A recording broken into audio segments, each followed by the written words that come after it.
Checking Twitch is fine.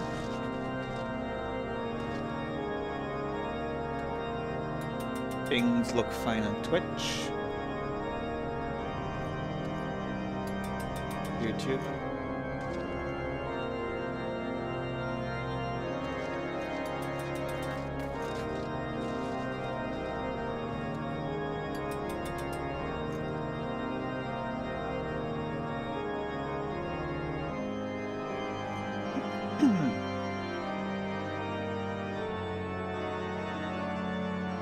Yep, YouTube looks fine.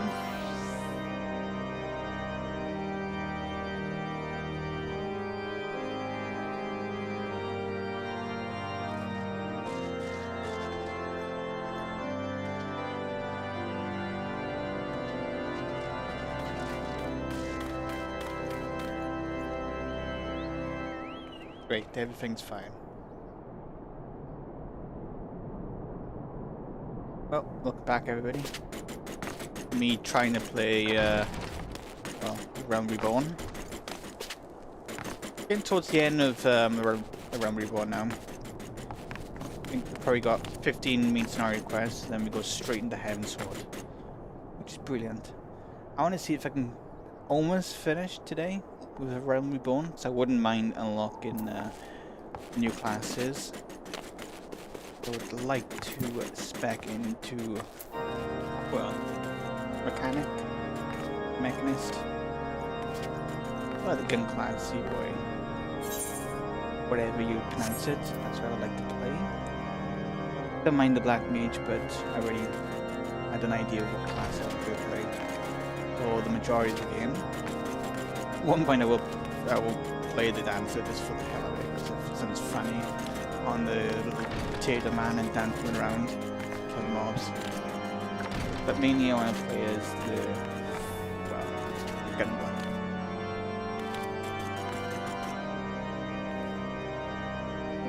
Let me have a look at the settings first. Yep, everything's fine. Let's continue, shall we? I had slightly progressed in story about streaming. Sorry about that. So, in the pre-quests for unlocking the Crystal Braves, now we've got Crystal Braves all set up, and just started doing some requests to go, well, for Ishgard. And we come across the Ice Heart as well. Let's continue the quest, shall we?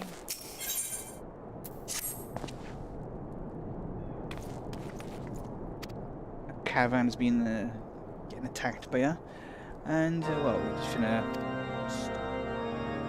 And the Crystal Braves is going to help it out.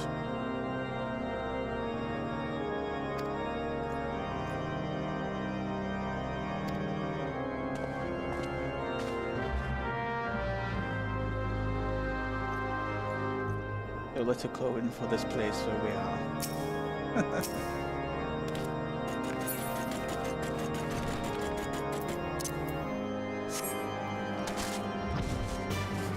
Got bad with the transport now.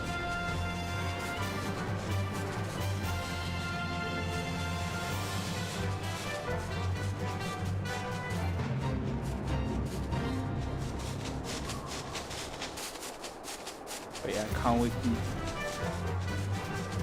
progress into Heaven's Sword. I'm actually excited. More voice acting as well, which is even better.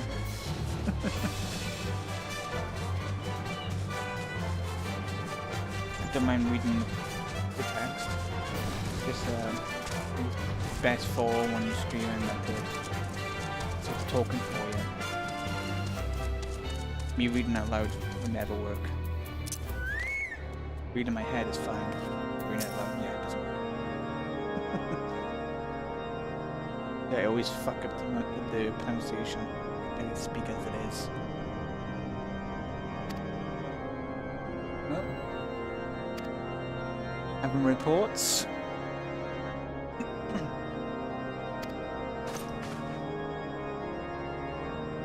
Oh yeah, we had the emissary as well. Lovely gentleman beer.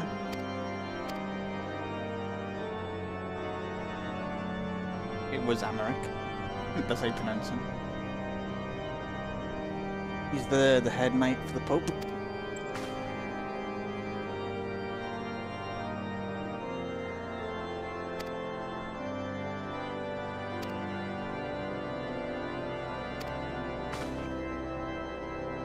My gear.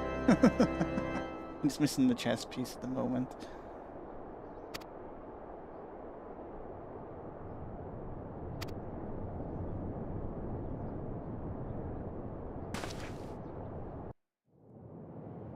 Oh.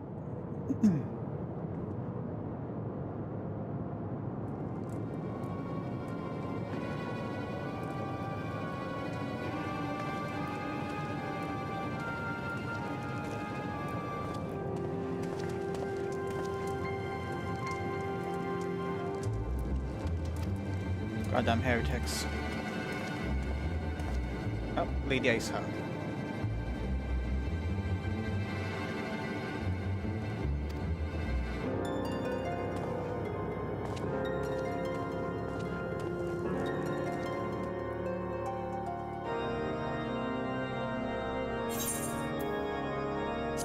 Hey, boots. I'm gonna be getting the boots for the mechanist as well, so he actually has upgrades.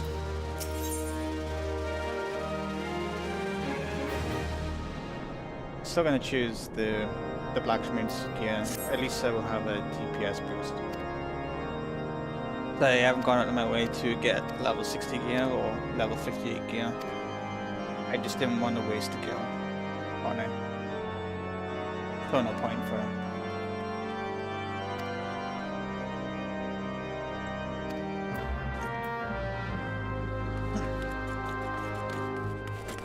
I will pause for a bit to read as well. You know, I played some bits of Rumble 1, I can't remember everything. And I'm not going to skip everything and gloss over everything, otherwise it will be boring. For myself and for everybody else as well. But forgive me for the slight pauses.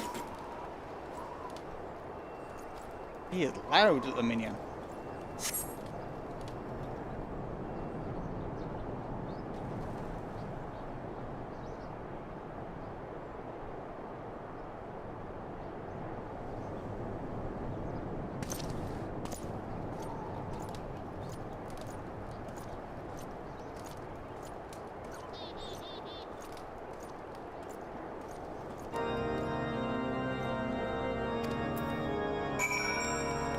Follow the goddamn heretic.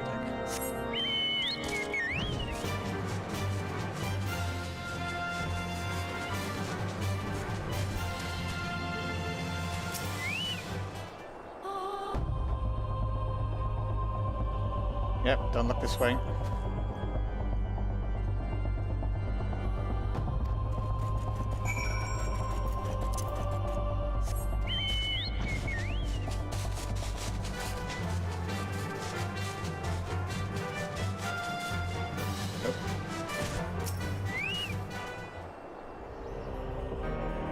Easy for my potato self to hide away.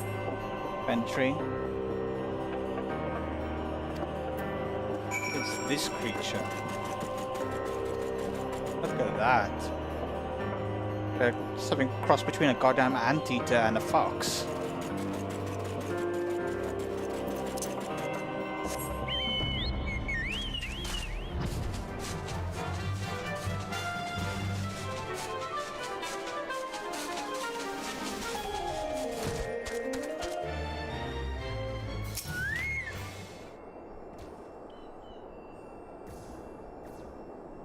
Who's he attacking?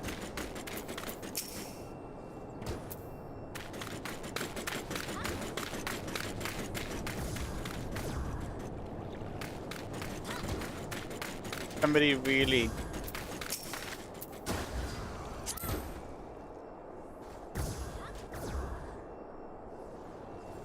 Yeah.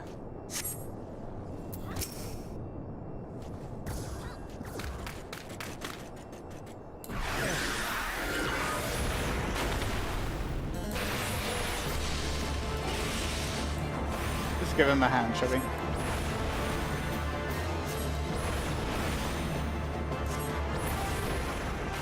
There we go.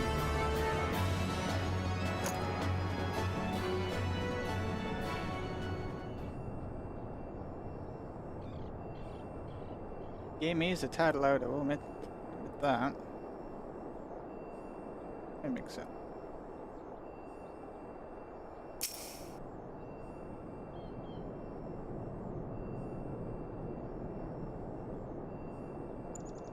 Oh, you will have to adjust the sound of music, because it's quite loud.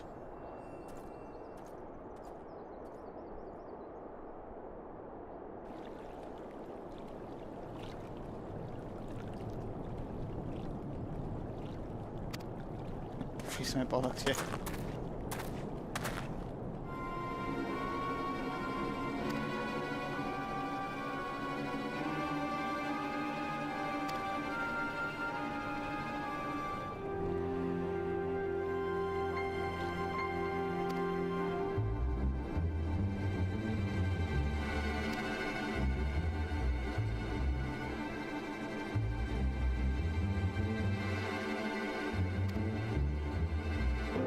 Sneaky.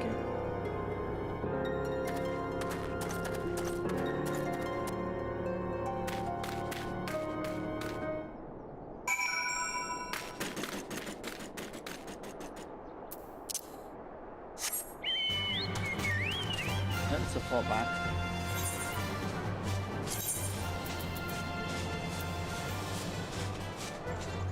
I'm getting the sound back.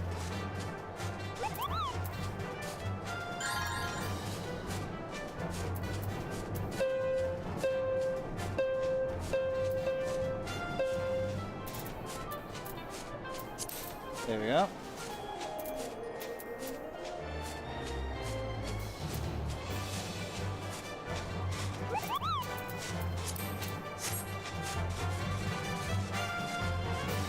Do it insultingly high.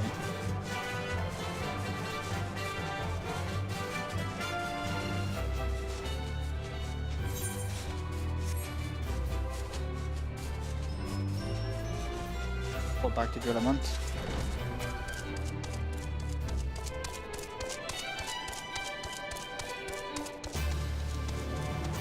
Titans. Yep, they buffer it.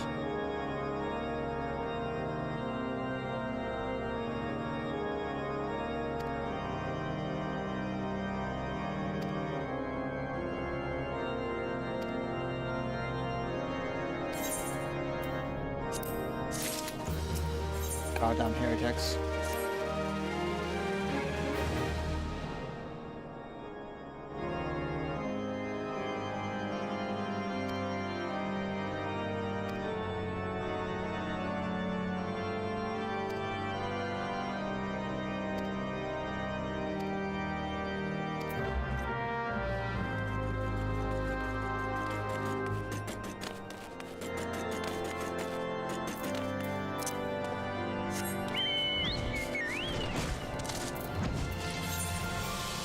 Yeah.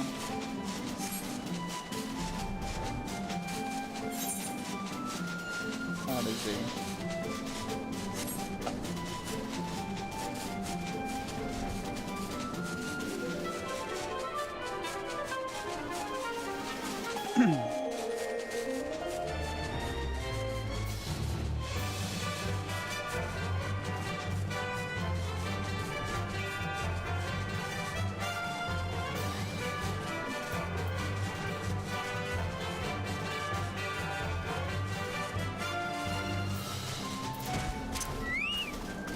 Oh my days. Goddamn bastards.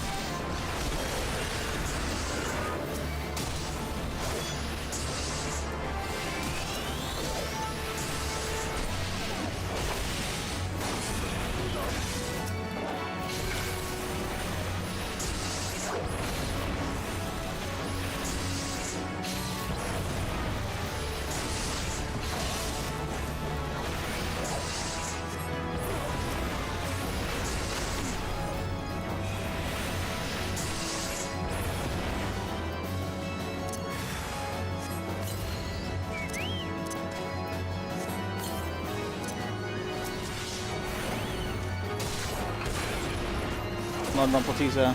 Poke him in the face.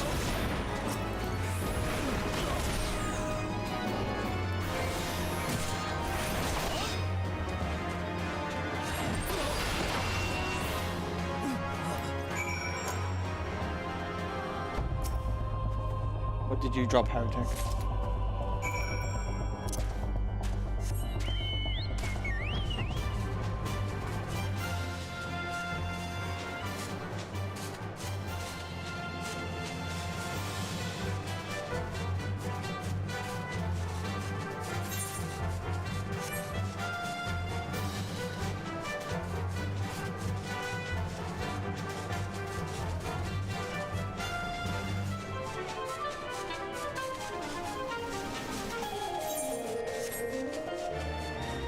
Be pressing got bloody B. Please press bloody B. Good thing I do open my inventory.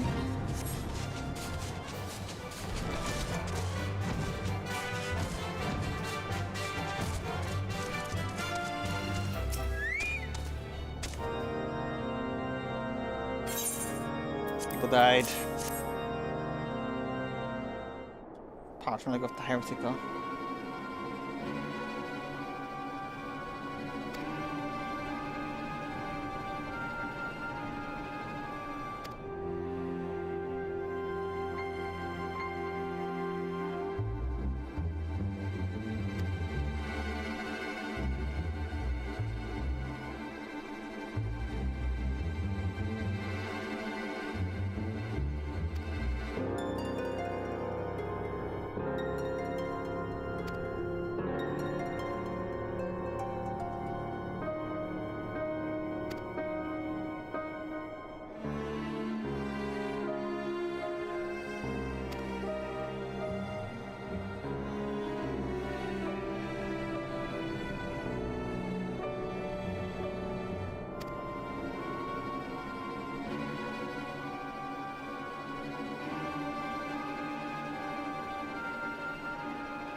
Goddamn heretics.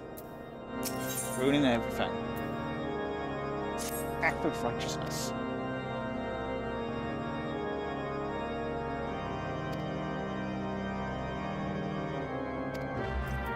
Oh, it knows that I can fly.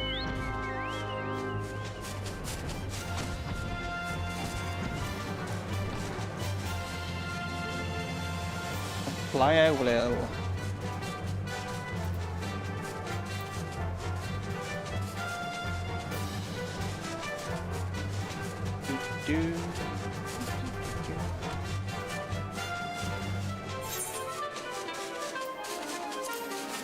Make sure I go to the right place.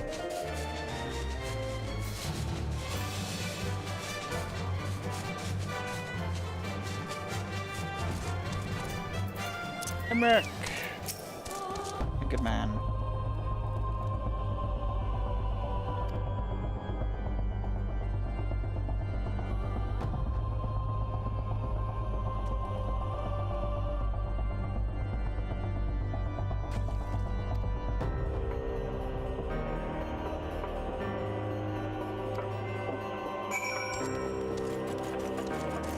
Oh, half a note as well. Didn't see you there.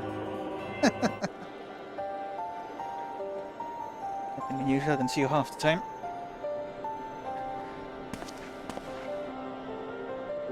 Oh, no voice acting. Depressing, as always. Must be here, I'm certain of it. Why else would they go to such lengths to defend the stone snow cloaks? Hey, this is the right one. Speak.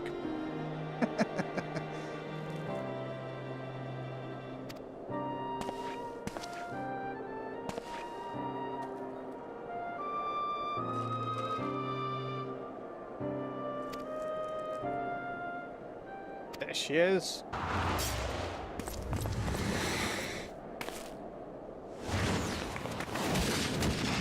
Oh, yeah. Gotta act. Not even close, guys. Not even close.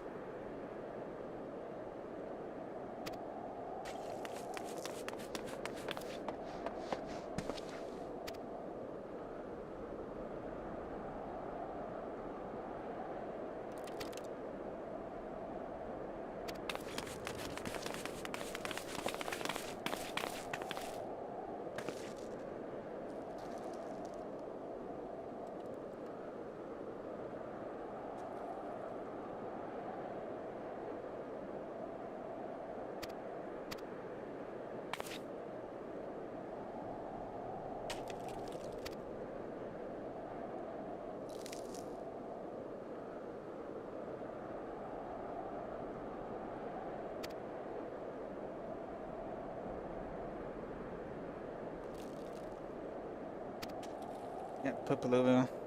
Papaluma. Puma. Papaluma.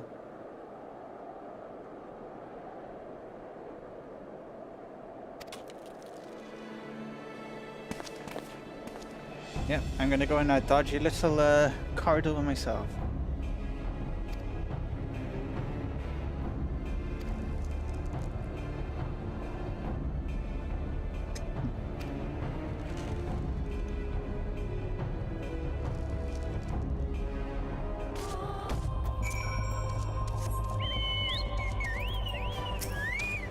Oh shit, this could be a dungeon. It is. I forget almost all the dungeons.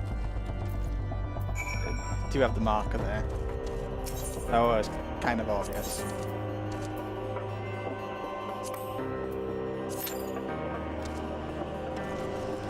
It's my stupidity I didn't notice. Yeah, 7-minute queue. I can do other stuff while I wait.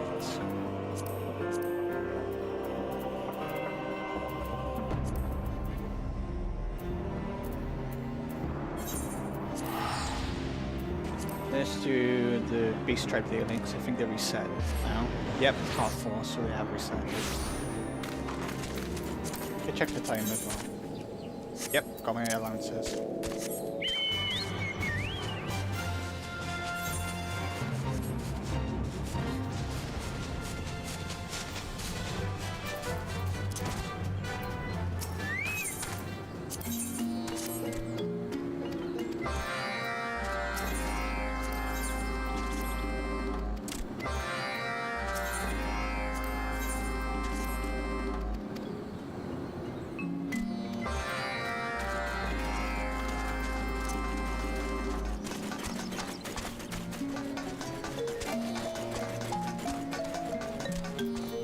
Okay.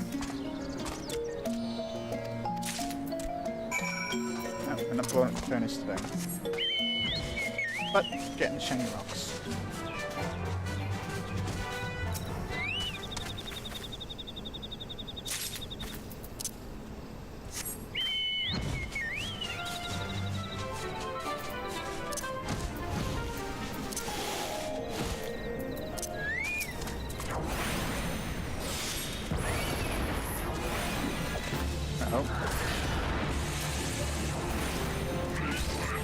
Wasn't expecting to aggro this guy though.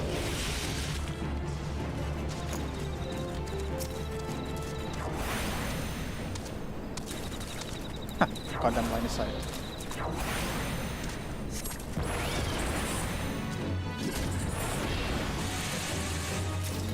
Didn't know the line of sight was that goddamn precise though. Oh.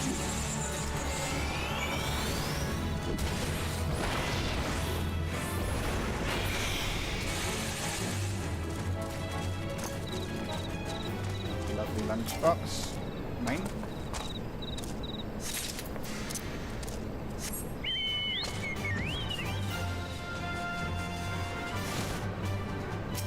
And this one's mine.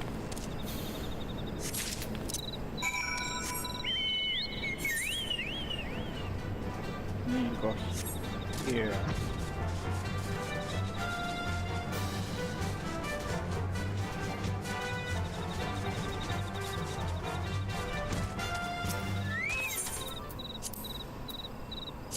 This. Nope.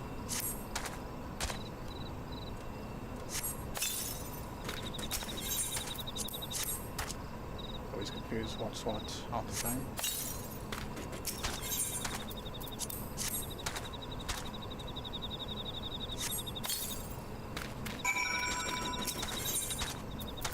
And I guess I'm using this.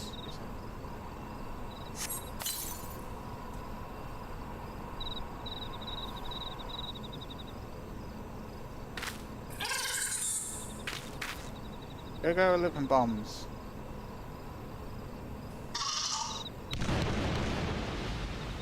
Nice.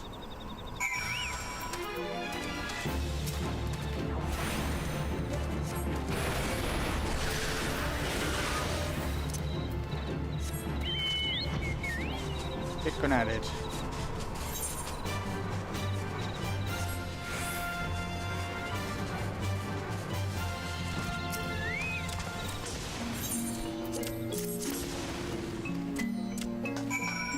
There you go, my good man.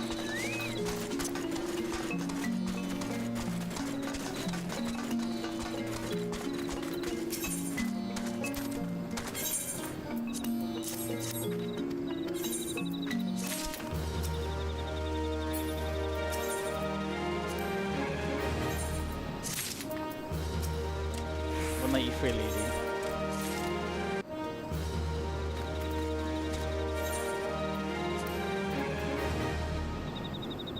So tomorrow I will do my advancements.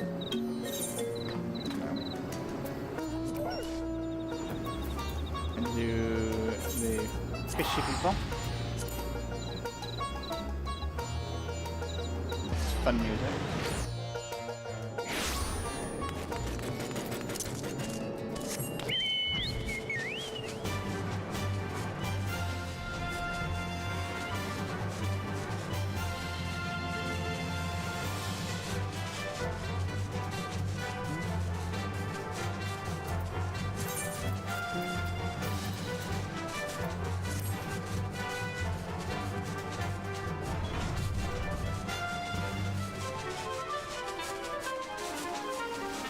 Yeah.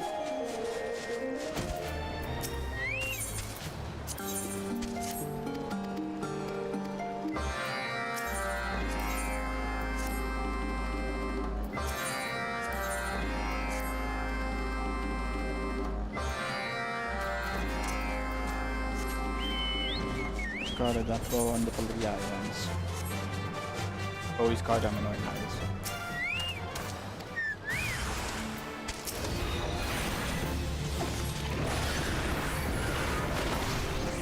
I'm spying.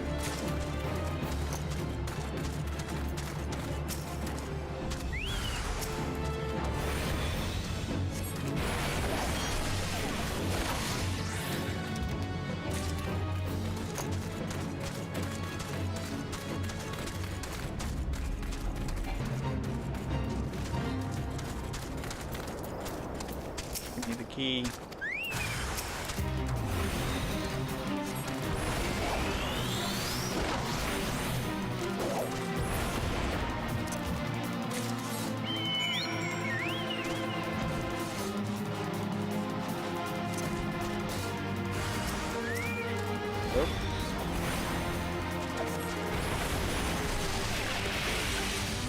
Michael.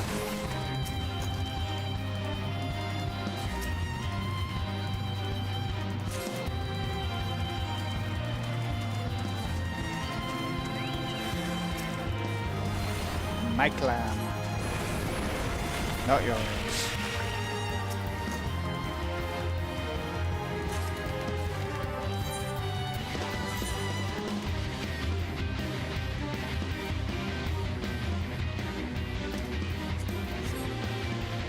So loud.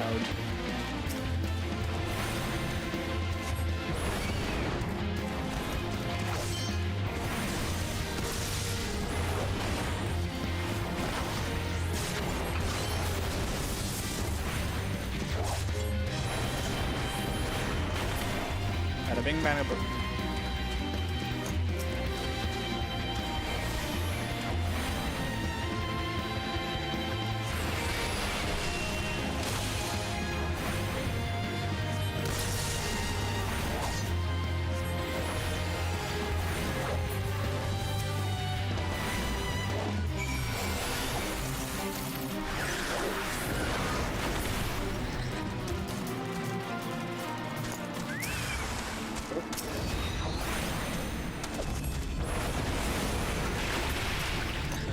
My clan. Not yours. Fine.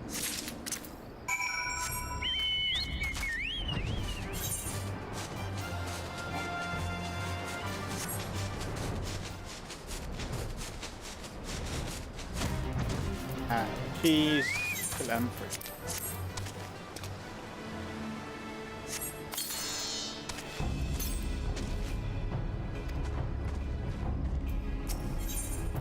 Don't really need a cutscene for each one, to be honest.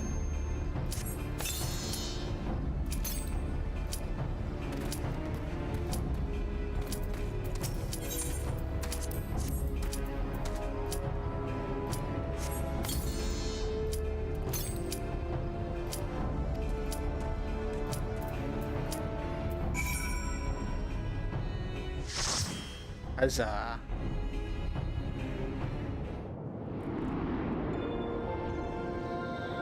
Oh, this is beautiful. Even the background music is quite nice.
Heyo. I haven't seen you in ages, Kelly. What are you doing over here? You're not normally over here. Playing the game again. I'm almost towards Heavensward. 5 times the charm. I might be able to get to the end of Thunder. You never know.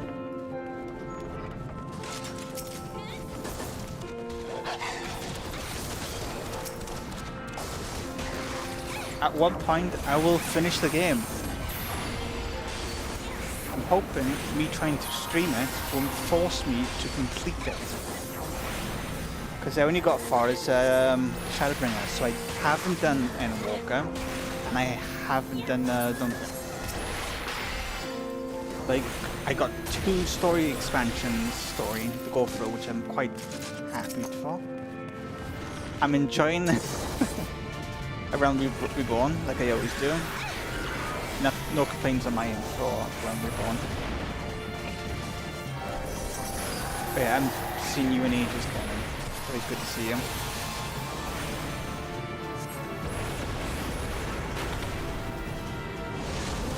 Oh yeah, like I said, it's like 5 times the charm. I thought to myself, oh, I want to get back into Final Fantasy again.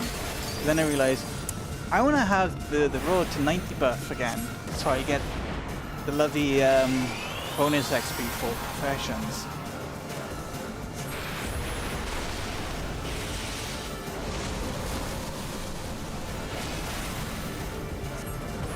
Yeah, the only reason I did it was because of bonus XP for the professions side, because learning professions is a bowling.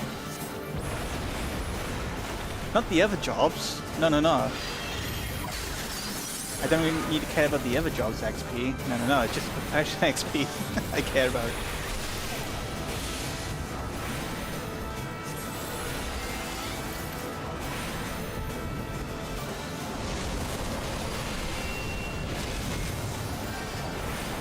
You're cooking. I thought that's Josh's job. He's the husbando. He should be cooking for you. Or is he only making you cakes and that's it? Lazy bastard.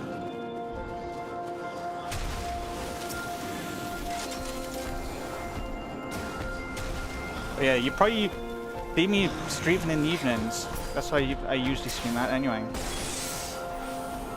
But this time I started early, so I started when Josh was still doing similar hours, so it happens.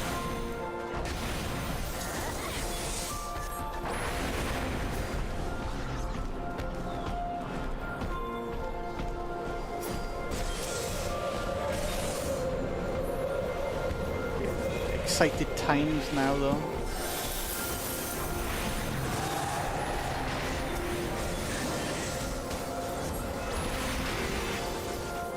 Just got to the part where we are trying to track down Lady Iceheart.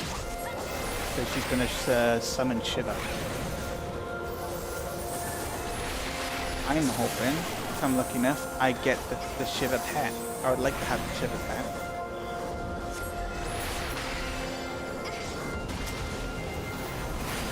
I will say, Josh, somebody gave me a minion the other day that looks like a at-home Space Marine. They don't show minions in the dungeon, but when I finish it, you could be able to see him. He's got a chainsaw and everything. It is freaking awesome. And he makes noises when he runs around.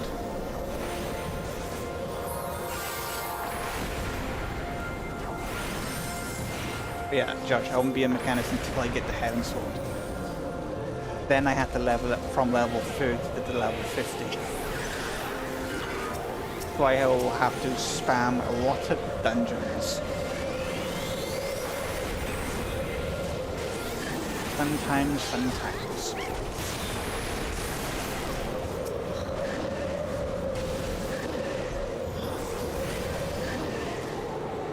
So Josh, how was the Shimmer Now you saw there? I saw part of your stream talking to Shio Gorath and he's sending you off to do his bidding to get ready for Jigalag.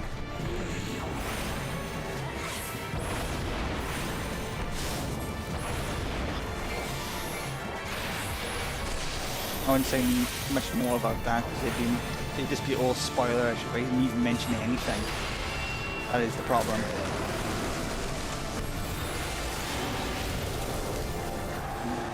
What do you need to do for this thing? Oh, good cut.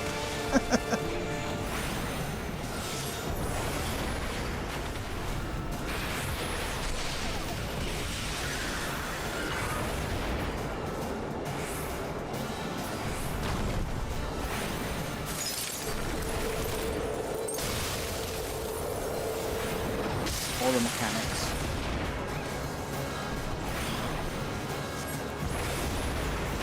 For the most mechanics I've seen all day on this game.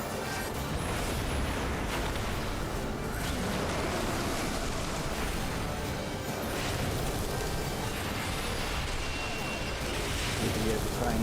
Oh, no. Here should be fine.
a nice illusion.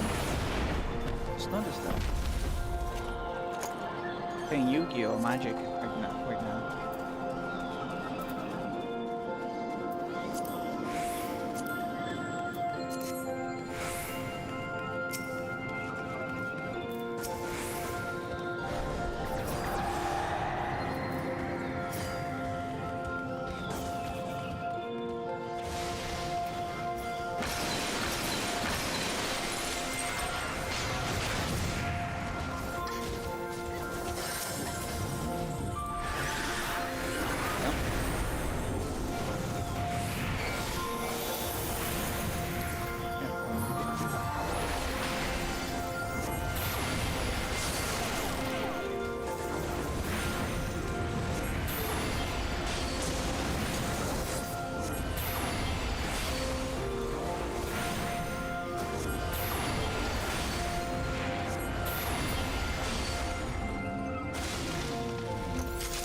Get the pet from here.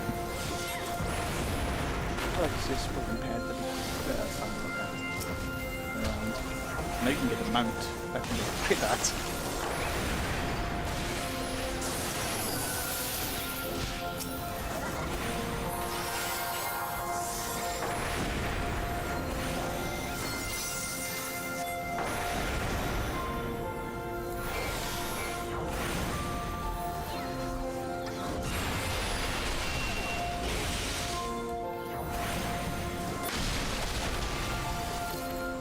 Oh. Big ass Cyclops. Ugly.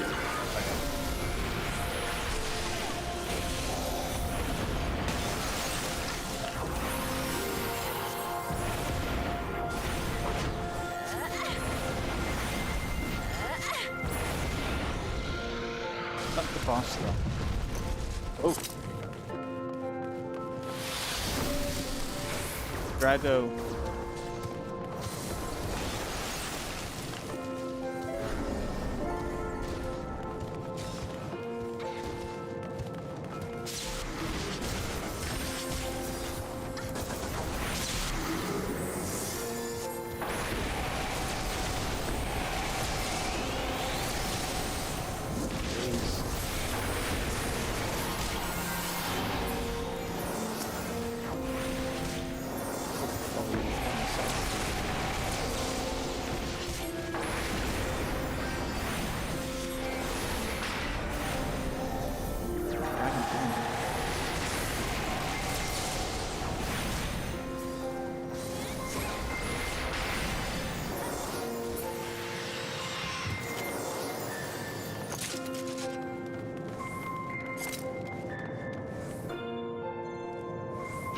Beat Finred.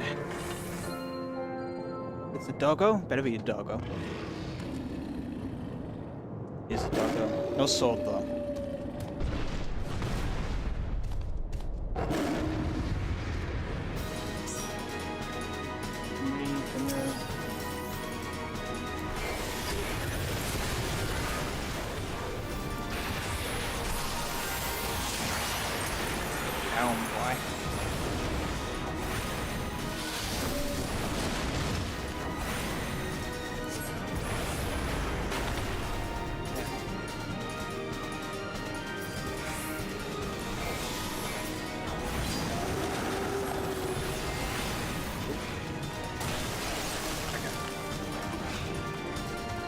I didn't know that.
There.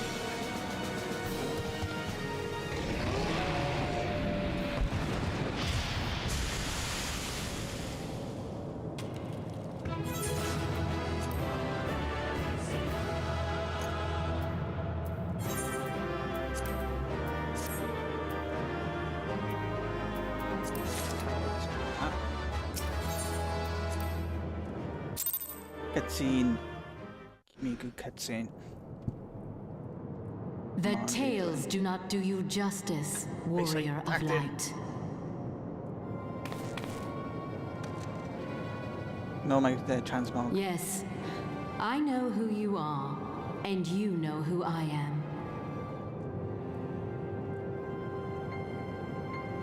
I was given the name Izel, but I earned the name Iceheart.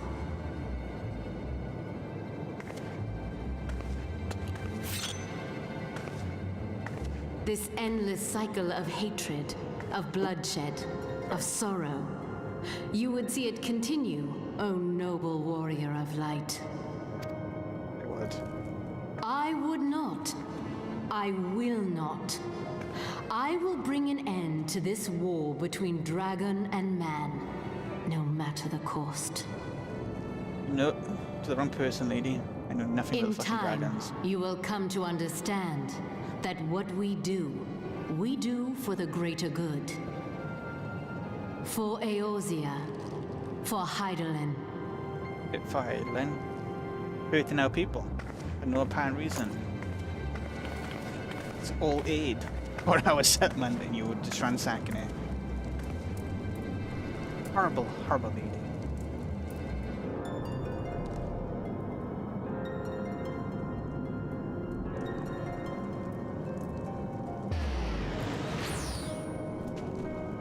How dare they?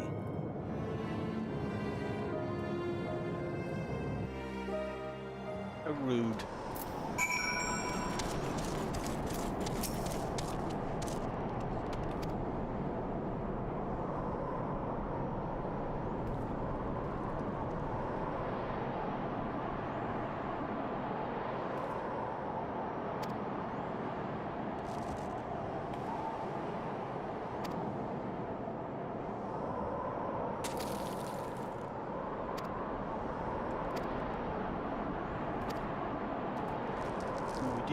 Did find a big blue crystal for someone.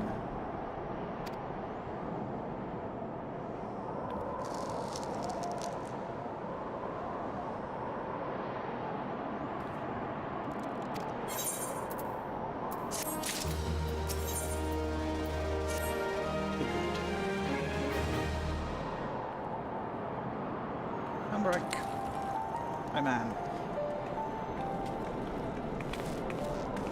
I like how I'm in for the dress for the occasion, but I'll know this sling with skivvies.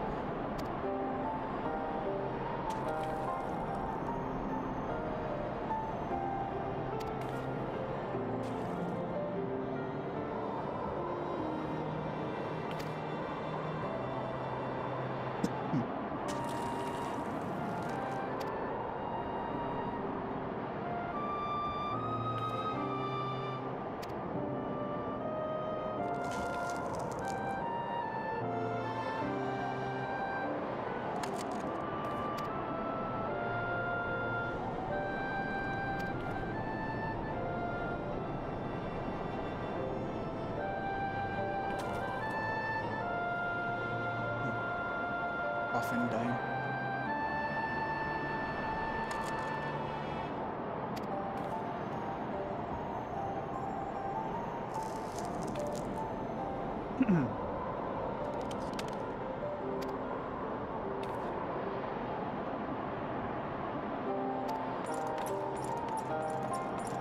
Yeah, she's killing a freaking fellow man.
Scriptures tell so much. All religions tend to do half the time. Make stuff a mystery.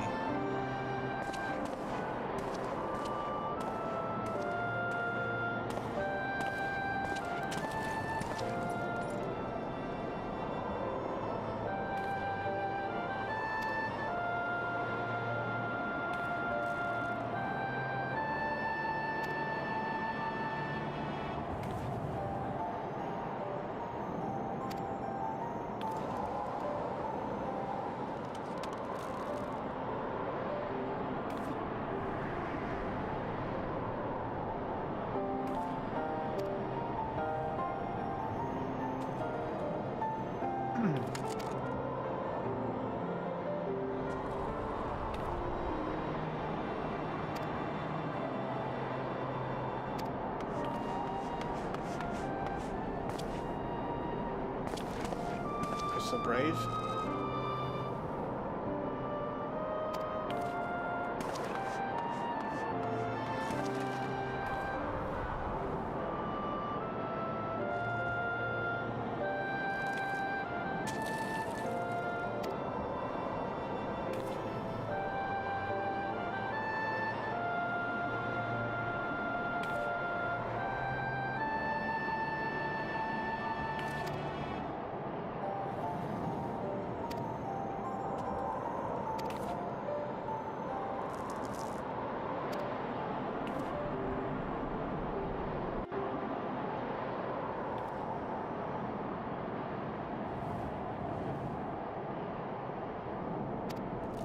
The matter.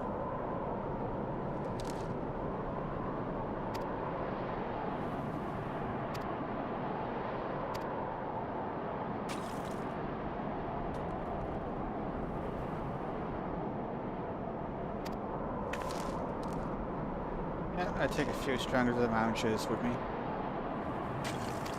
Be my meat shield.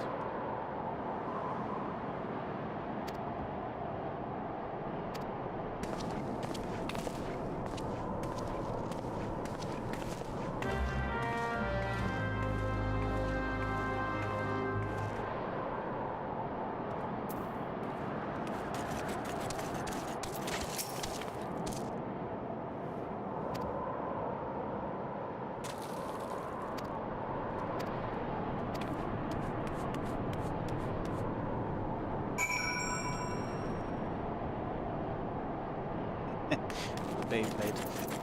Love it. Ah, there's an over here. Ah.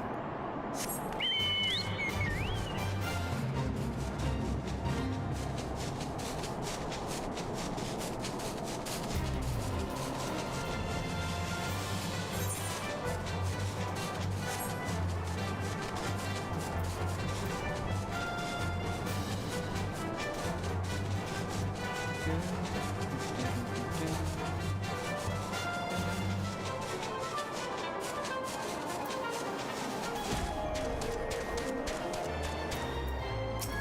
down. Owl's balls everywhere.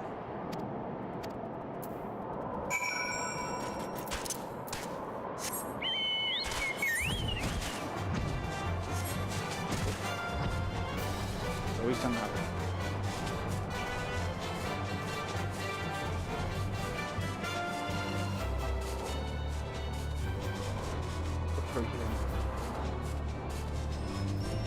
I'm gonna test my luck going over the mountain. I might have ceiling on it so I can't fly over.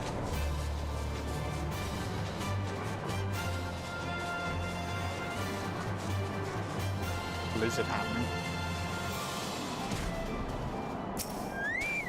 Always like this place with the red coloring everywhere.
Yep, it's fine, fellow potato.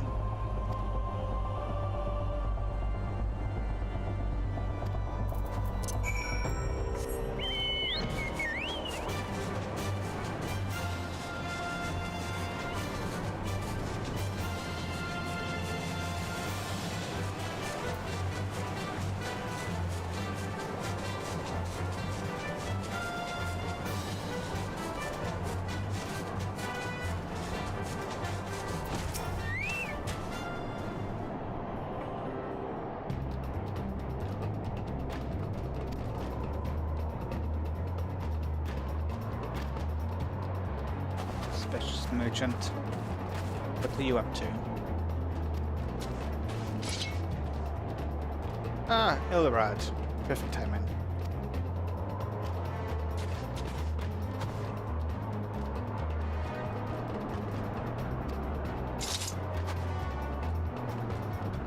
Ah, your gear easy as well. Brandy Ninja Reptile.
Finally, I can add my chest piece.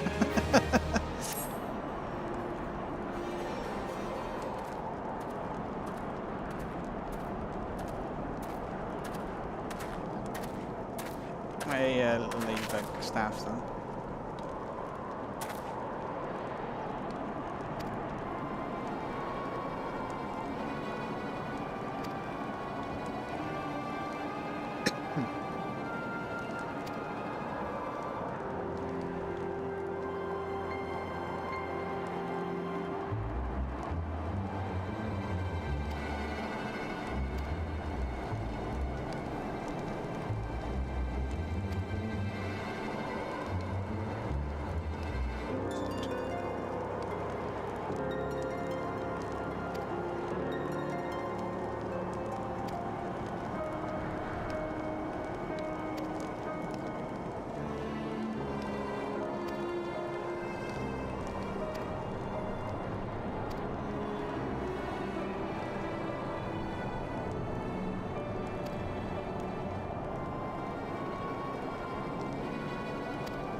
Ice conspiracy unfolding.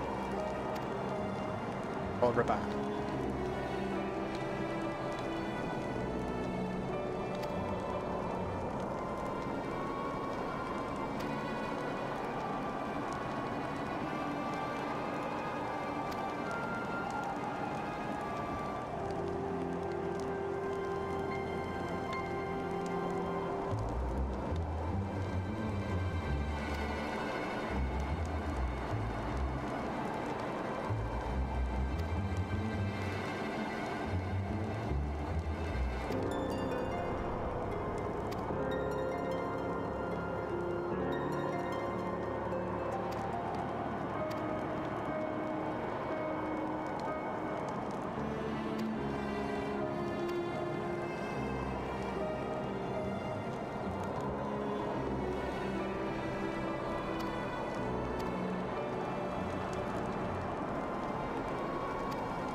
Conspiracies go from all my days.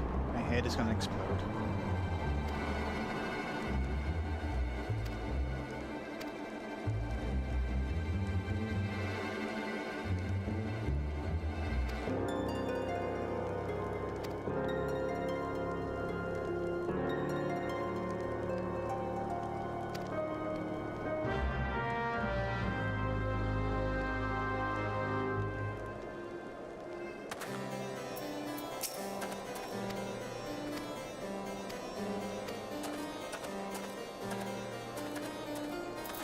What's the lasagna?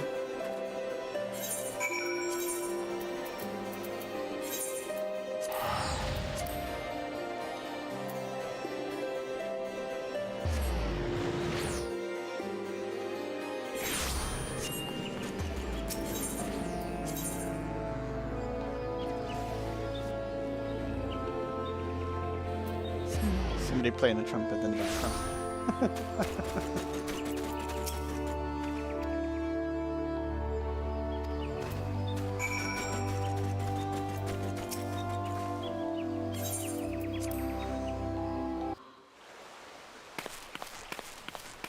Back in, please.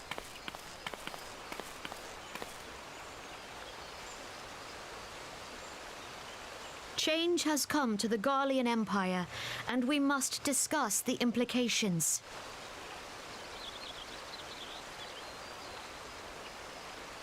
The rumors are true, then? The War of Succession is ended? Too soon. Too soon. It is. A new emperor reigns in Garlemald. Who?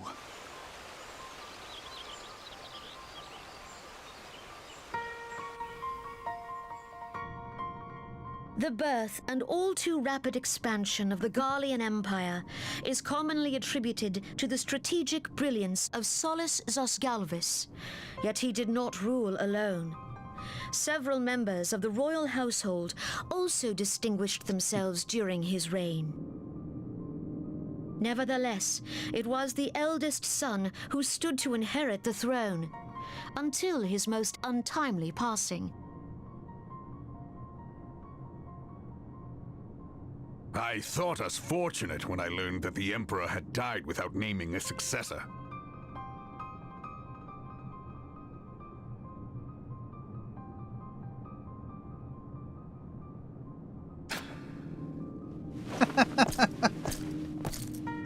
Would that the Garlean Empire had died with him.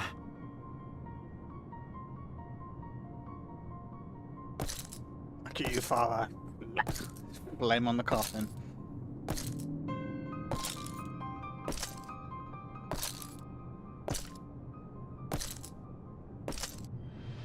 'Twas the grandson and his uncle who had the strongest claims, was it not?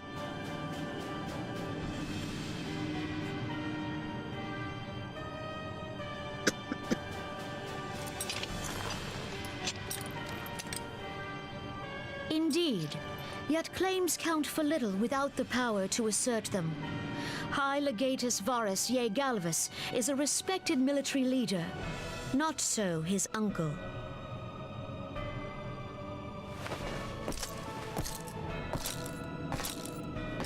So young Varys has torn the crown from his uncle's grasp and taken his place at the head of the Empire.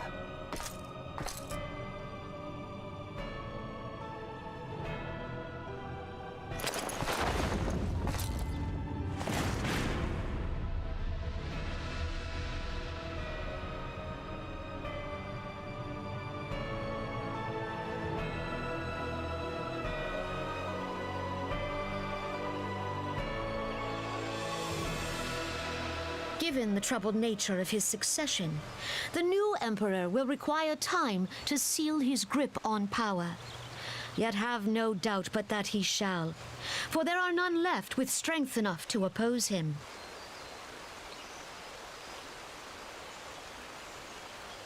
Since the success of Operation Archon, the remnants of the 14th Legion and the forces occupying Alamigo have done naught but fortify their positions. But you can be sure they'll be ready to march on us again, if their Emperor gives the word. When, not if. They say this Varys was so set upon Eorzean annexation that he spoke out against the Meteor Project. Plainly, the new emperor's intentions are of great concern to us all.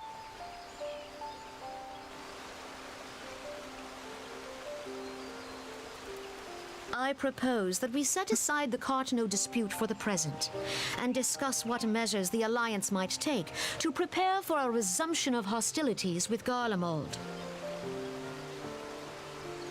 Moreover, I move that we re-examine the question of how our former allies in Ishgard might be persuaded to retake their place at our side. Could Eorzea but stand as one, 'twould deal a grave blow to our enemies' ambitions.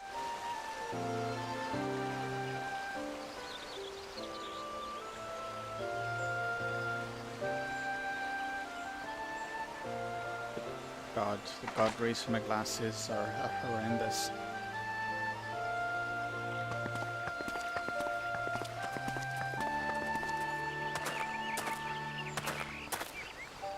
Well, I suppose we should be grateful that they have finally acknowledged the inevitability of Imperial attack. Who knows? They may even do Mullet something coming from about my it. clothes. If only the leaders of Ishgard would follow their example and stop hiding behind their gates, praying for the coming storm to pass them by. But that is a discussion for another time. At present, I am more concerned by the fact that the Alliance's mooted preparations will be made known to the Garleans many moons before their coming. So long as the ivy eludes our grasp, no secret is safe.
better clown outfit.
Guess I should follow the lady.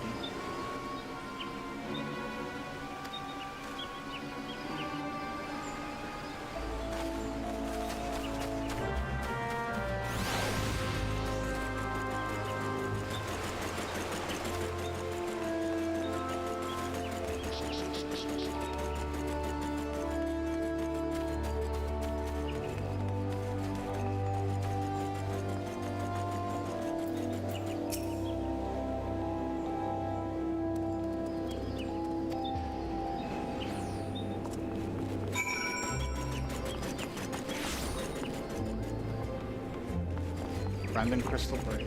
Nice.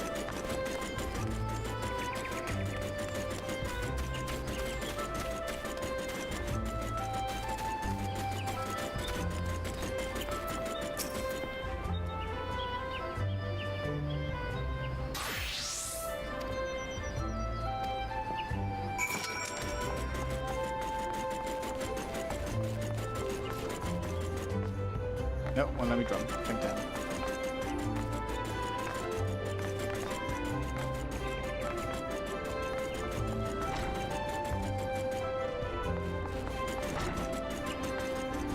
Didn't know you can come out yet. No, slight foggy. Unsee bugger all.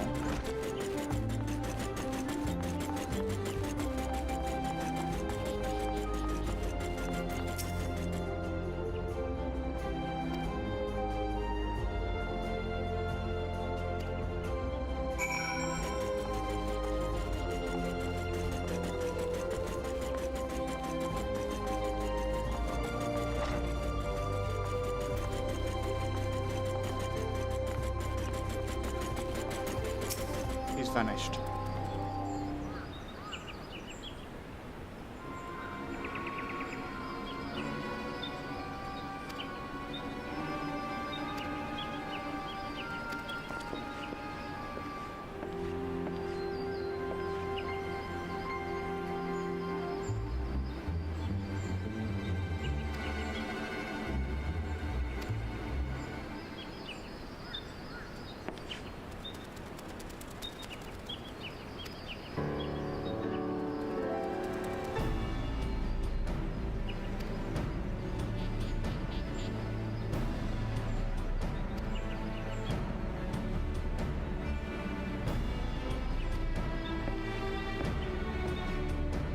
Be sneaky.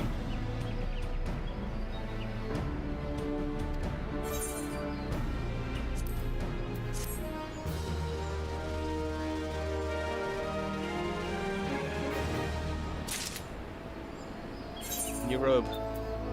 Gotta check what my potato will look like now. Oh my days.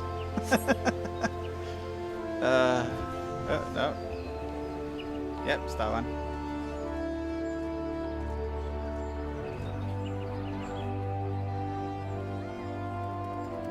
Does look like I went like inside tights though.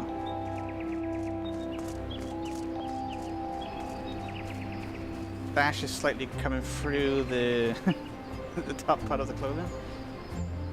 Ah, still good enough.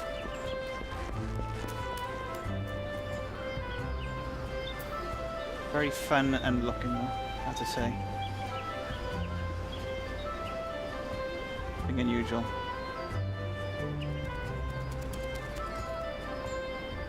Well, let's continue.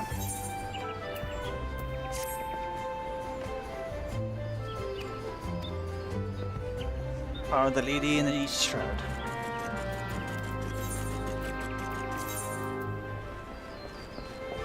I'm very too lazy to go up the top to get a boat ride. Use what's the boat there.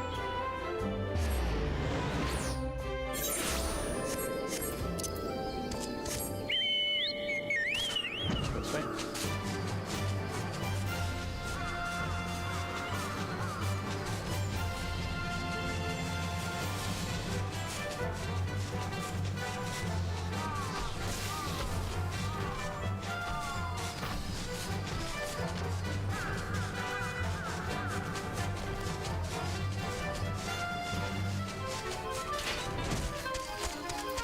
Brad? You anything?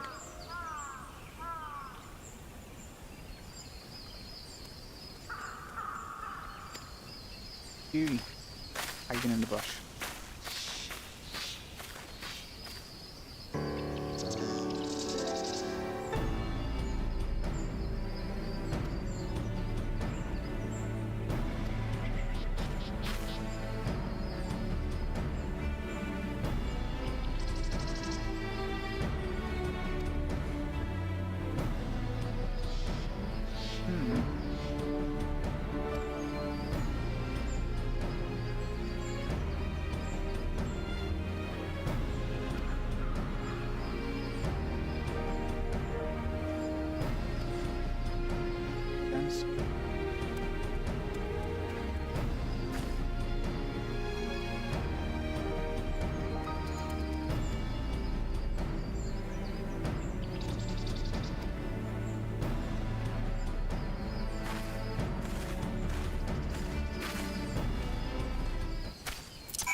Smash it, their communication.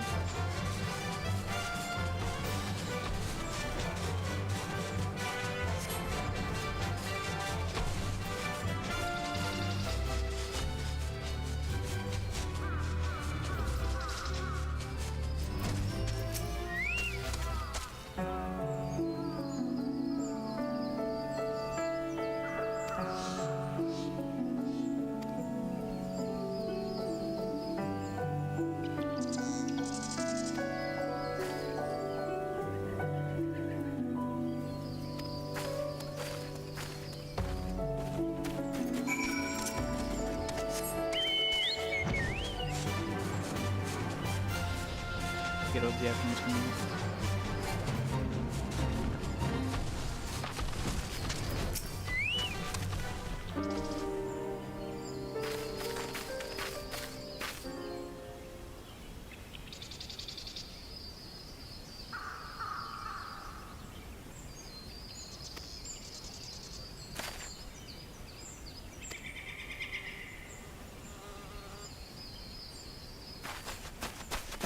Get that. Sword place. I'm just looking.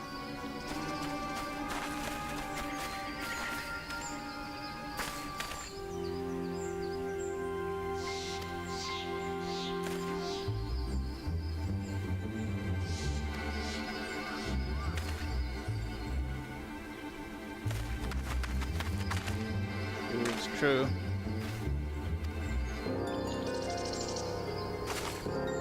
Italian spy.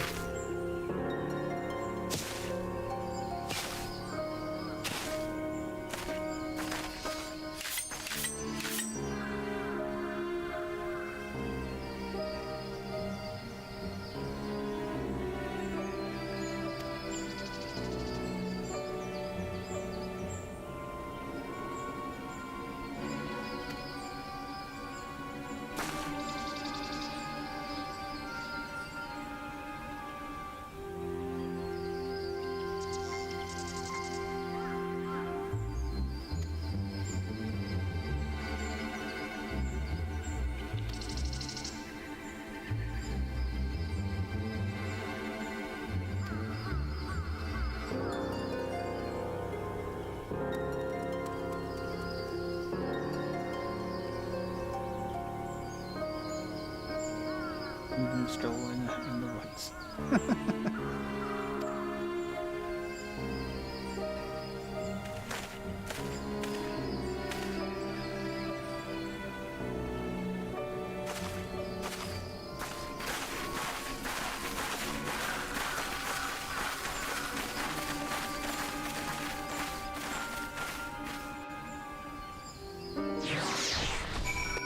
What does supposed venture hang himself in the sound?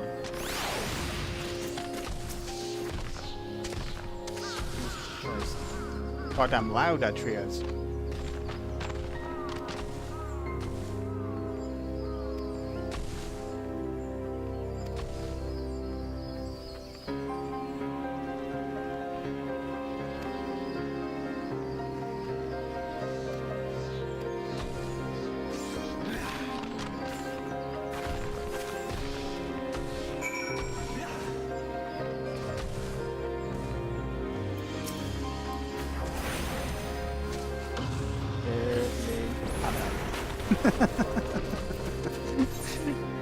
Five-year cast I'm gonna have. Could instant cast, but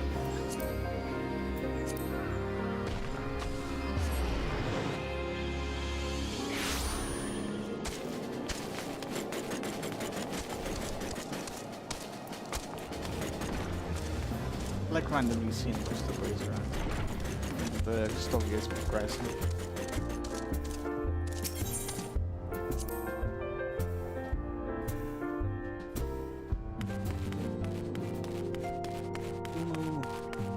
Here. Or what the hell are you doing?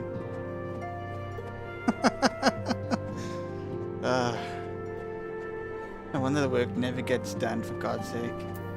You got Tara like juggling shit and not doing her actual secretary work.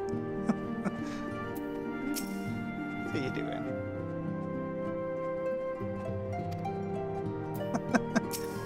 What do you think?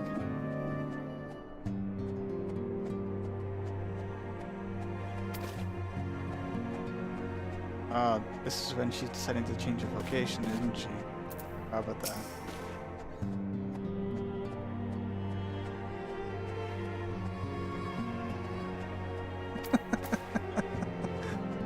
I agree with you, Stella. I agree with you. Oh, damn. Insane.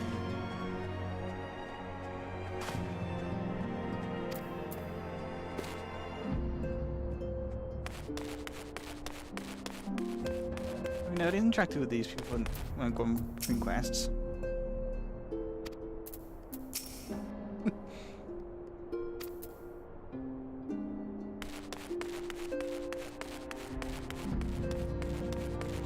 Stuff. I can't believe she's doing that.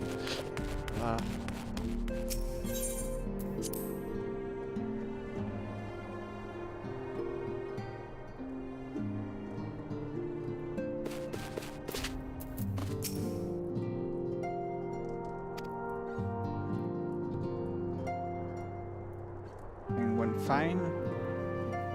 Video in treason, absolutely brilliant.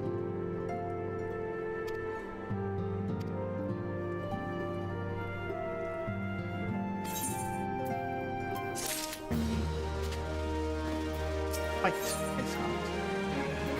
Hopefully it is a simple plan.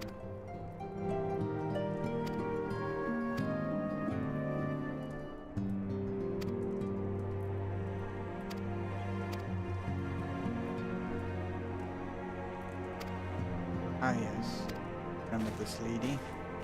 Me too.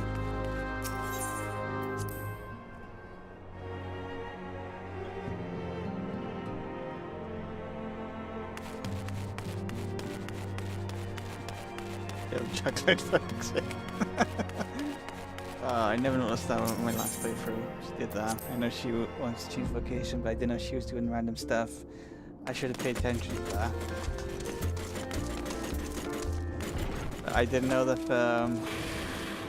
things were changing like around when you quested. I would have random immune time. Still good, right? Let my brain here. Very cute.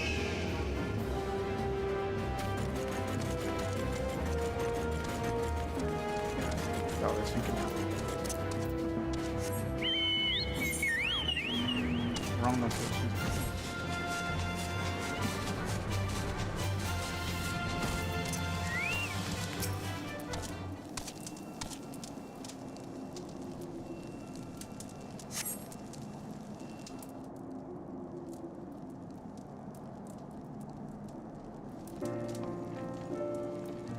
Please be voice acted.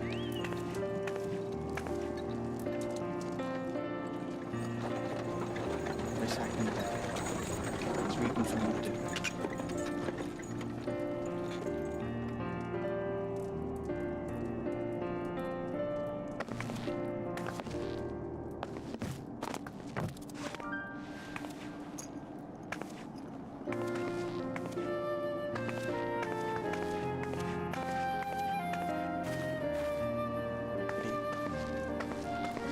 Minfilia, am I right?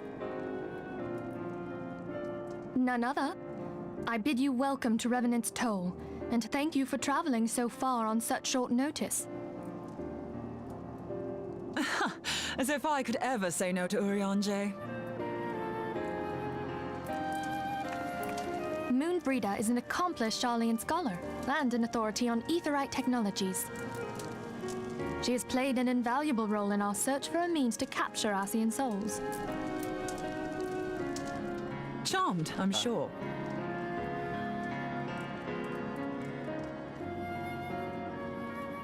Maybe it.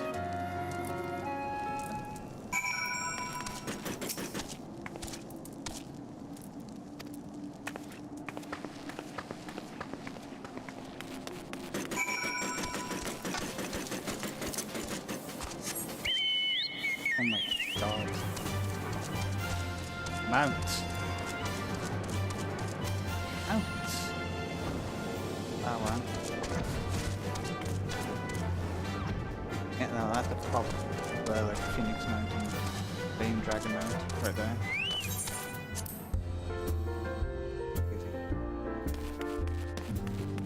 Crazy. Sorry, stop bloody jiggling. Please stop. Please. When this gets around, Giga, please.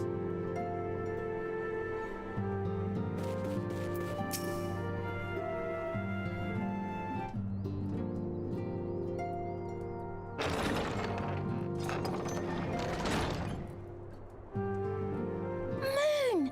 Gods, it's been ages! Oh, longer, sister.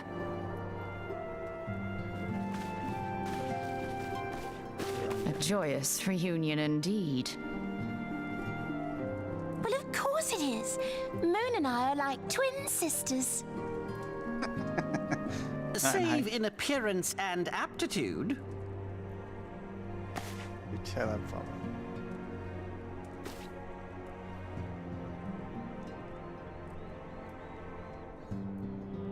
Everyone, if I could have your attention. We have with us an esteemed guest who has come from Sharlayan to assist us.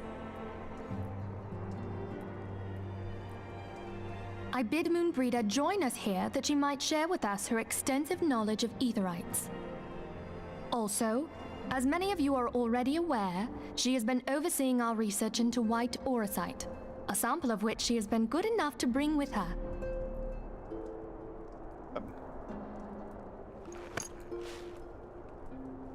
Well, I had to come, didn't I? You'd have to be bloody daft to turn your nose up at a chance like this. Where better to conduct my final tests than a land so steeped in ether you can taste it? 'Tis plain the passage of the years hath done little to dampen thy youthful spirits. Can you, Andre? And nothing at all to reform thy youthful manner. It's like float into me.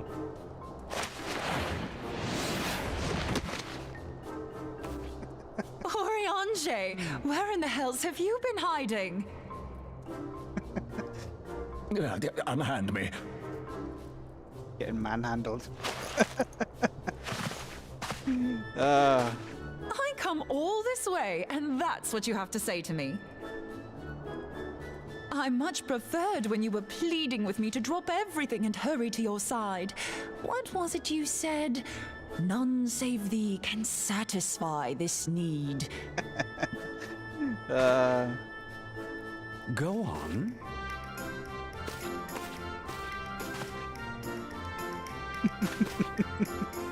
Thine artless attempts to misrepresent mine all too innocent motives do thee little credit.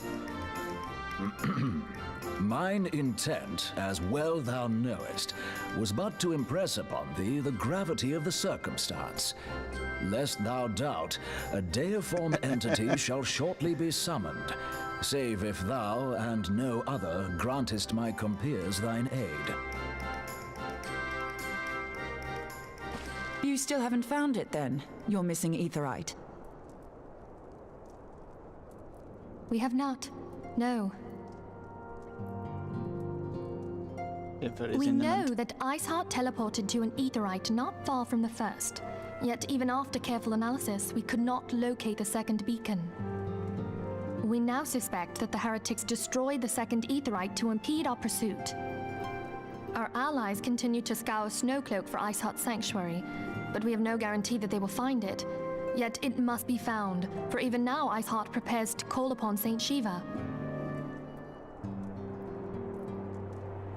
I'm sorry, but if the aetherite's been destroyed, then that's that. Although, you're absolutely sure she used the first aetherite, are you? She didn't just use teleportation magics? One of our own bore witness to her escape. I can say with absolute certainty that Iceheart used the aetherite.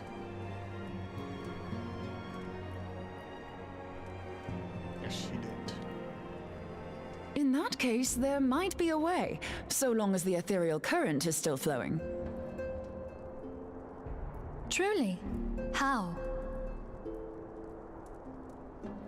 We use the current to recreate the beacon. As you know, aetherites are a bit like lighthouses. We use them to reconstitute our physical forms when crossing the ethereal sea. Without them, we'd lose all sense of direction and our essence would dissipate. However, we don't rely solely on these beacons. There are currents of ether which flow between them, currents which help guide us to our destination. Now, these currents will gradually dwindle away to nothing if an aetherite is destroyed. But if even a sluggish flow remains, we could theoretically use it to direct a surge of concentrated ether towards the void left by the beacon, and thereby fill it up again. Like opening the floodgates to fill a dry riverbed. Though, correct me if I'm wrong, but would we not need a veritable reservoir of ether? In concert, we might manage to channel a sufficient volume, yet that is not my chief concern. To direct the flow of so great a volume of ether with the requisite precision would be a nigh impossible task in itself. I barely succeeded in facilitating travel to an unattuned beacon. That which you describe sounds considerably more difficult. I agree, Yashtal. Yeah, it is like me right now. And dangerous. Every person who has attempted to What the hell's teleport in going this on fashion right has now? died in the process. They, however, did not have white aura sight at their disposal.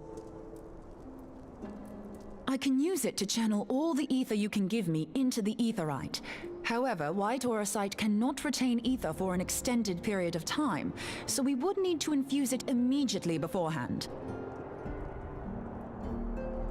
Just so you know, I'd confidently give this plan better than even odds of success. And if the worst comes to worst, your people won't suffer. Plus, I guess. Though it risked the lives of our best and brightest, we have not the time to seek other options. If the ethereal current still flows, we shall carry out Moonbreeder's plan. That's the spirit. Let's roll the dice.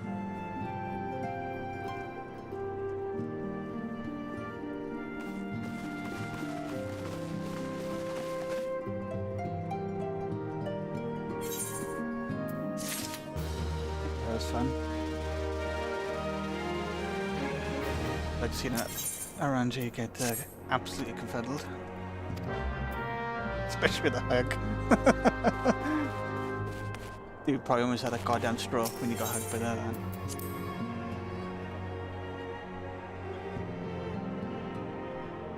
Too introverted. Physical contact mixing current knives. She's got the juggling.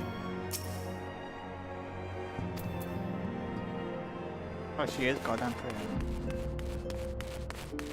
Everybody. So yeah,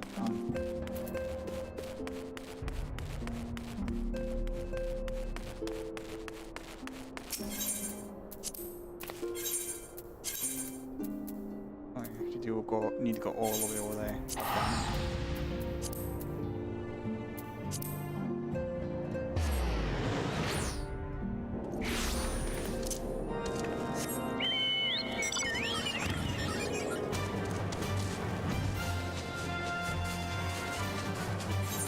Go.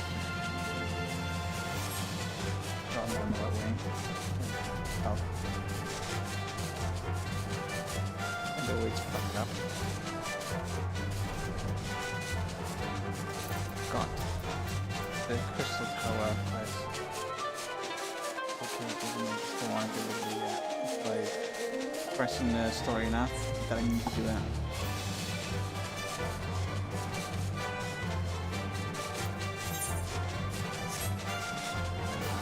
Fine.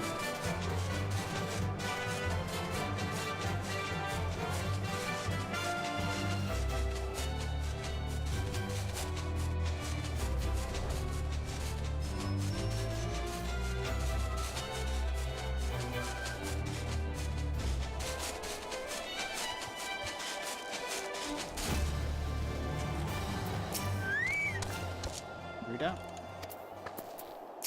I'll have to do as well.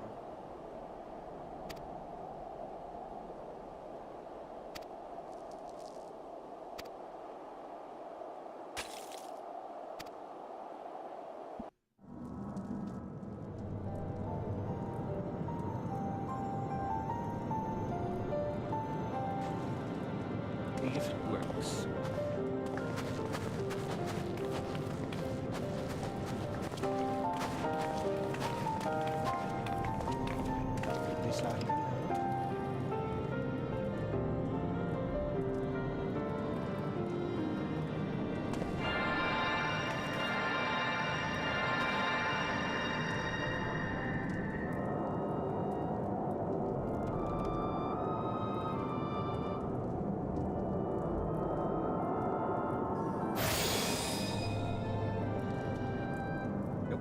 But there it is, it's ready.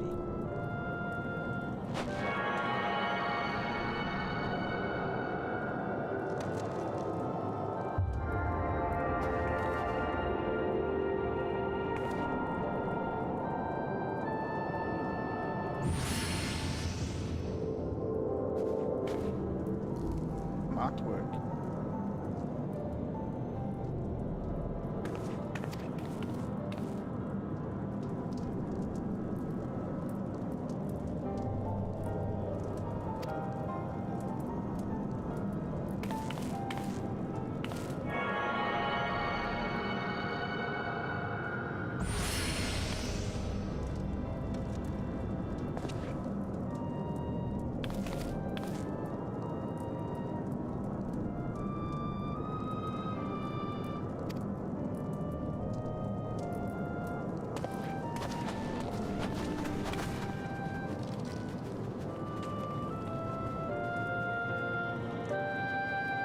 It's hot now.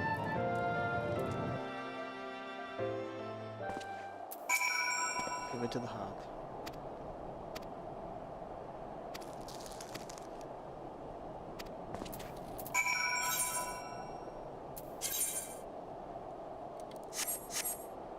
Ah, sorry.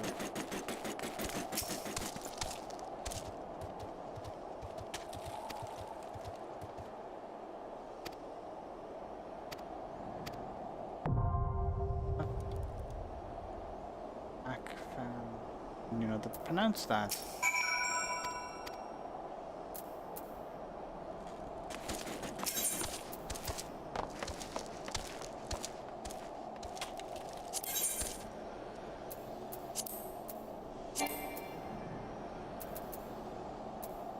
Oh, there's Shiva. Okay, and oh my days, 17 minutes. That's a tremendous amount of time.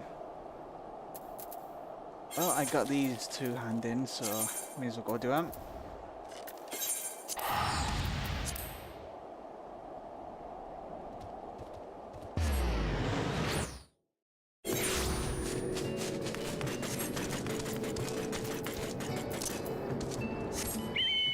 I didn't even see one through right now.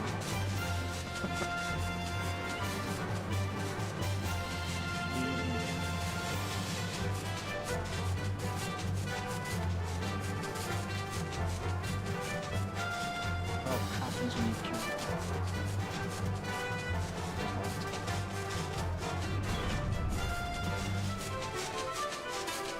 Want to quick find the buildings without the president time for it.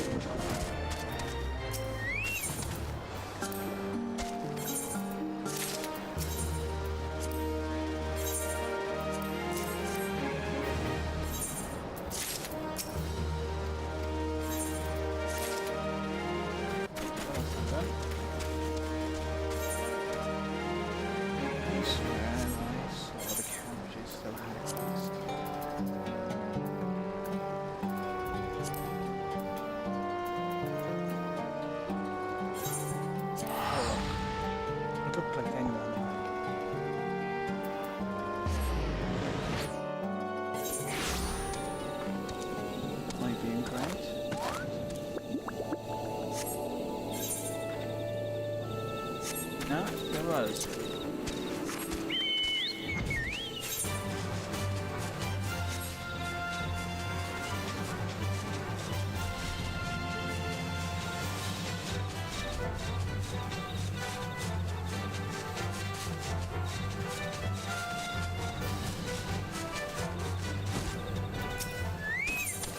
Oh no, I haven't done them all. That's why. What kind of juice?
Goddamn turkey.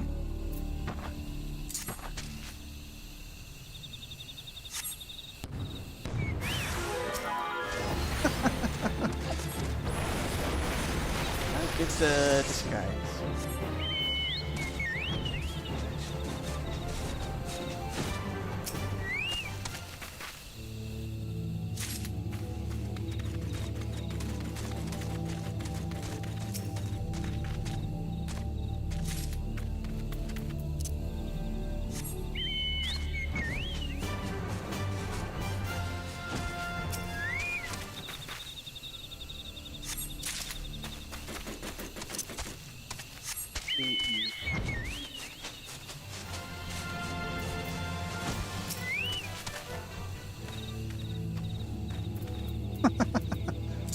Really?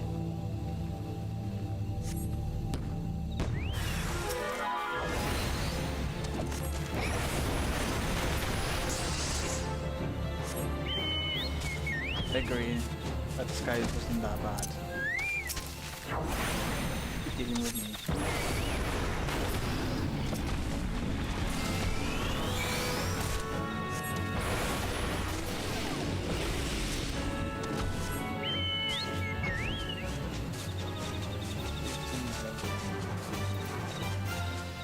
Oh, there we go. Yep. Not half bad. Think twice with that. Rock.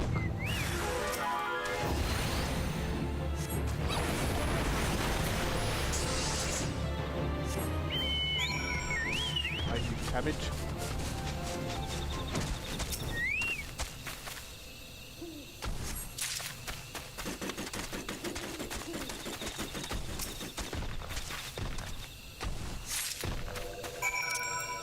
Done.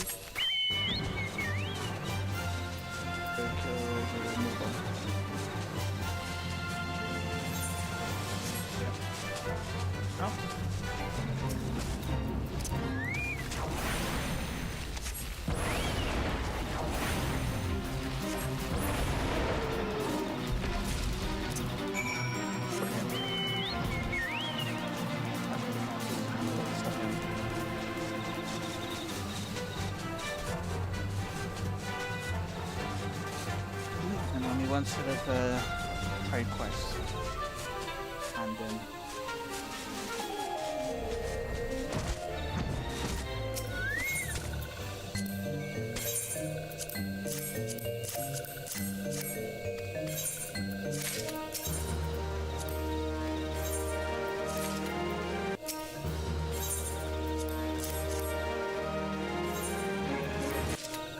go. And next time is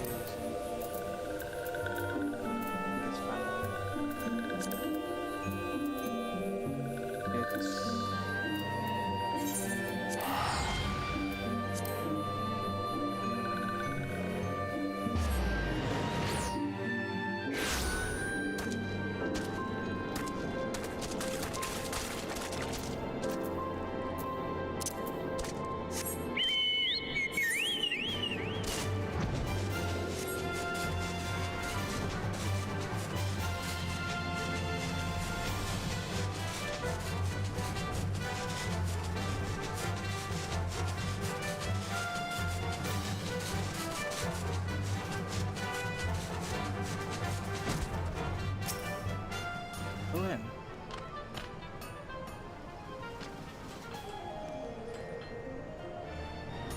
Go in the same like suicide.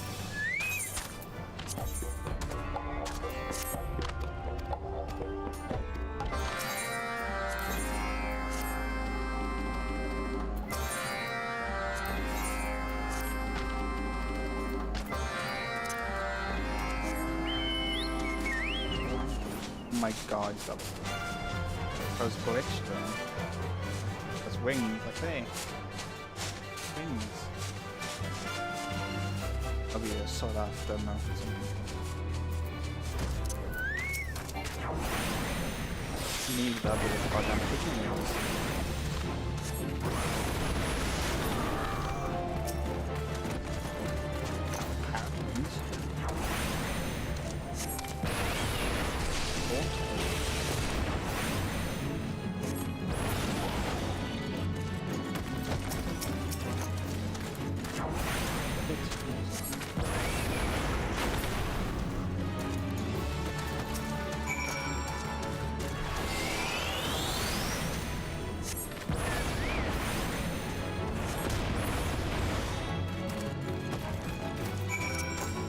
Done.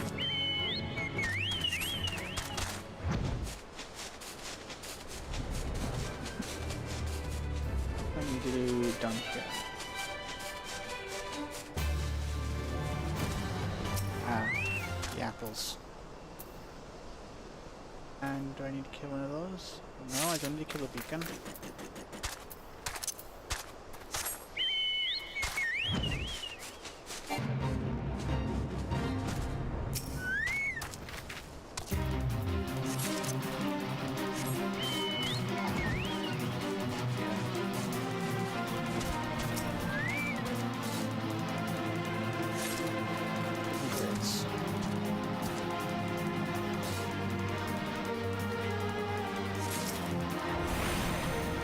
Tired?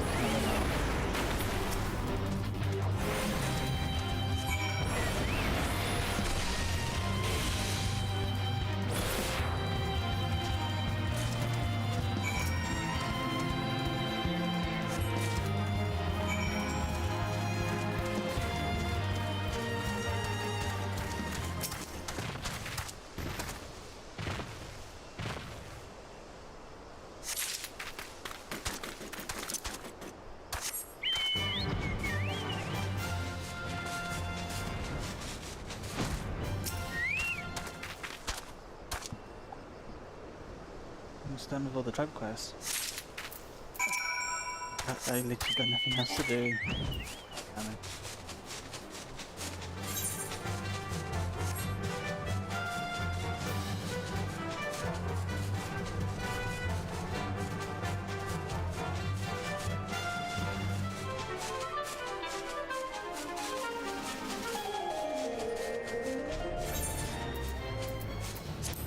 Didn't realize this is the password.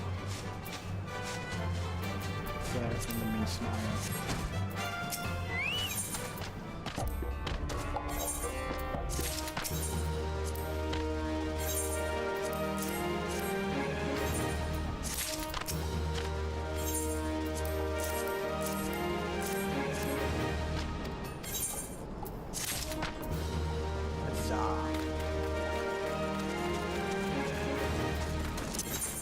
Up to Leminza. What's happening there?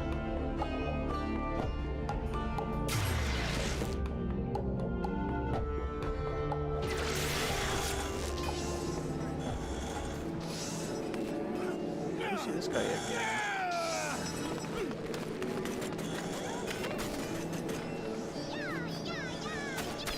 Ooh, that sword. A lot of swords. And the set as well. Freaking awesome. Just when I like it.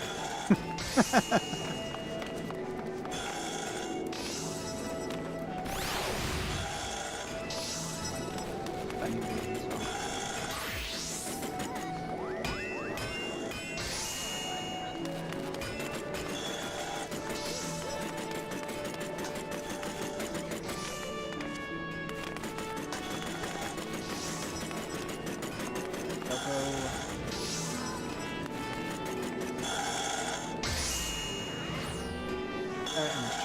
It is.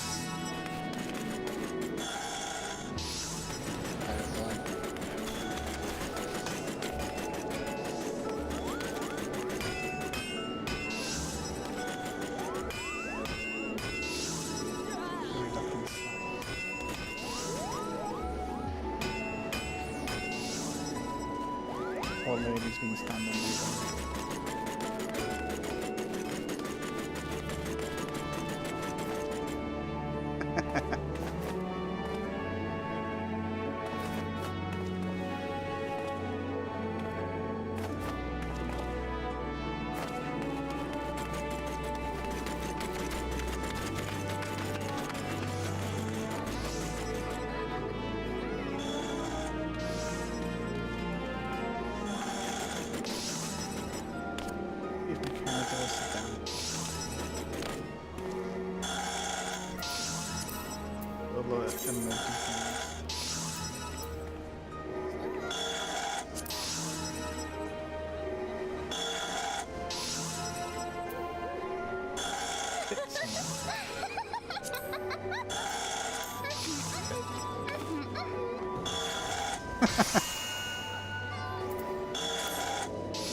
Very close to the edge. Bit like a normal person.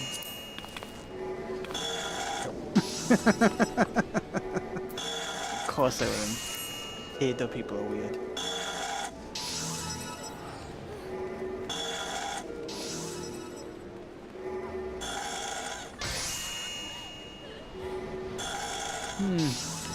But yes, left I think all I could do. And pop some mind anyway. Or what I could do, I could pop on my gather.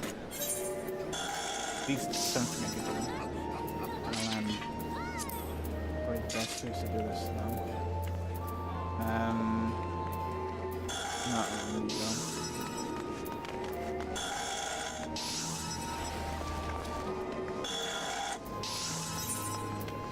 Right here.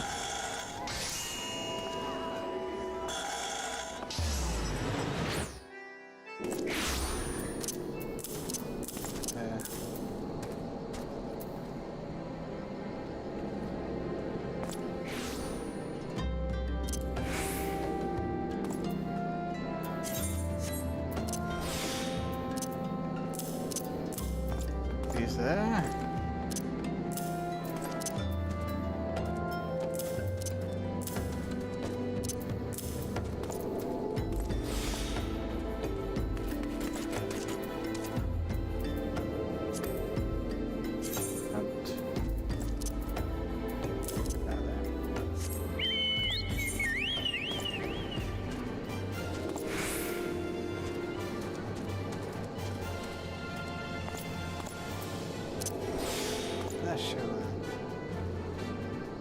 Cherry tree.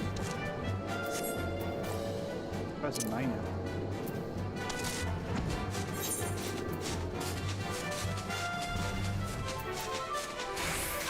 They're showing a tree though.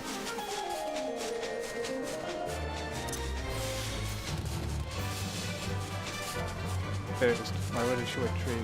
I'm trying to mine. Yeah, well.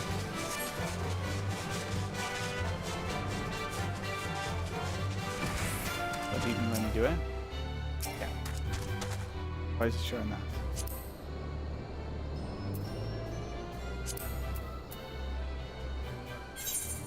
Here it is.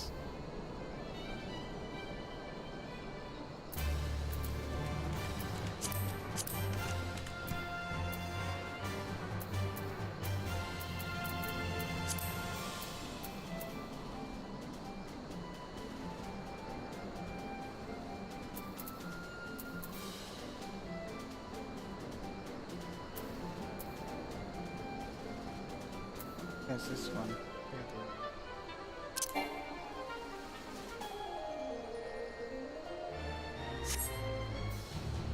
Oh, not the right zone, that's for sure.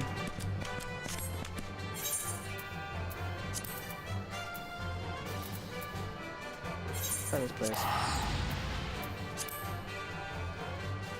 Onto the mine. Chop wood.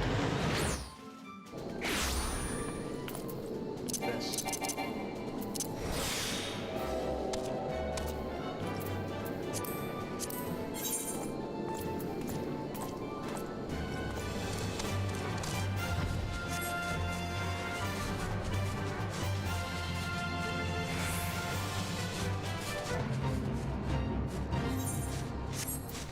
This log camera. B. There you go. Go down.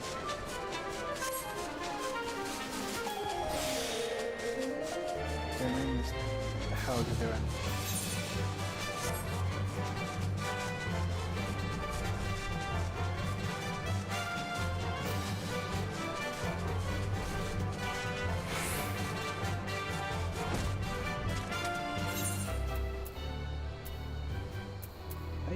Bugger this up? No, it is.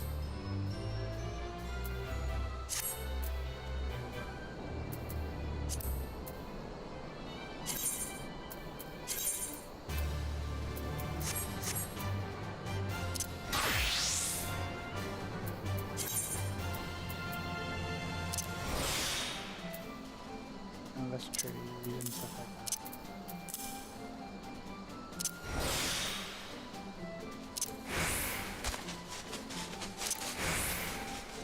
I see.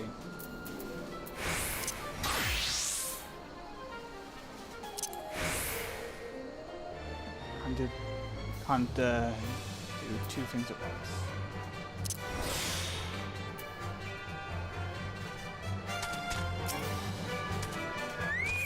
Now it got done in the works.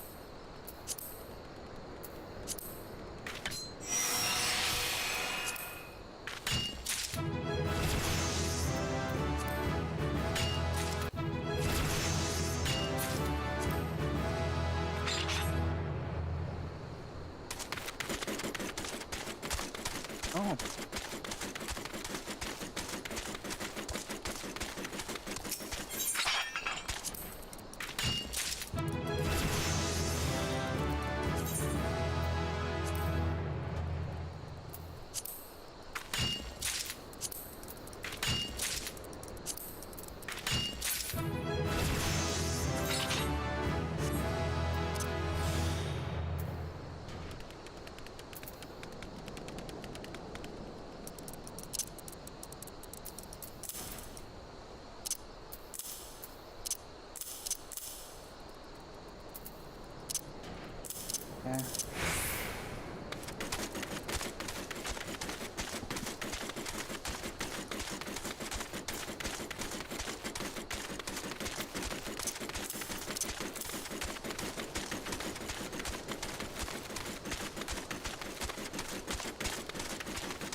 Finally.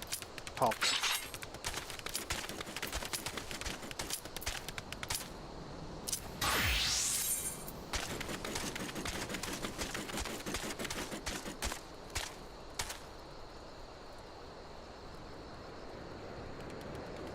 Oh, come on, tank.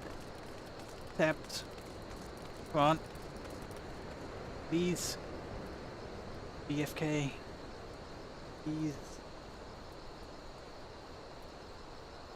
Please. Okay, oh, no, no. It's popped. Thank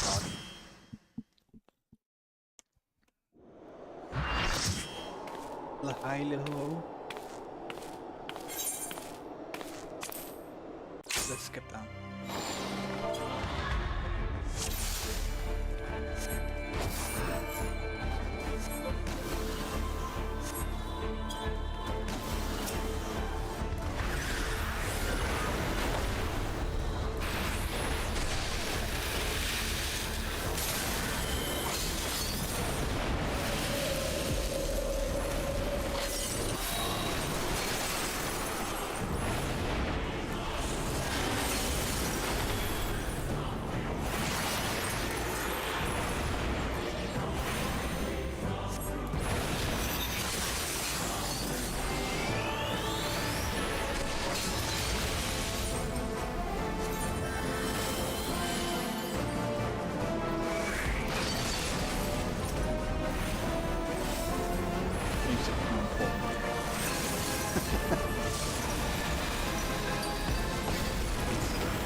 W in front of it.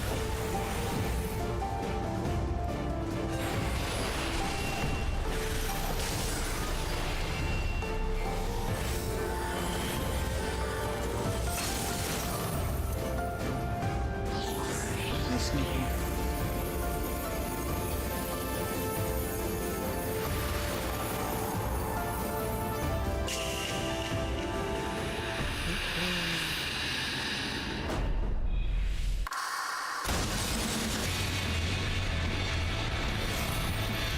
It's more serious when music gets back on. And goes straight into hard metal, you know, or hectic. Interesting. Oh, it's even lyrics as well. Even better. You know, it's getting serious.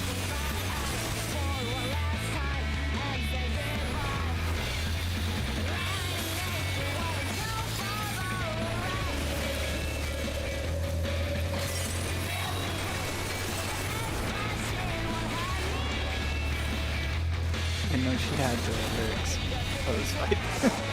It's actually more shocking than anything. Yeah, shiver down.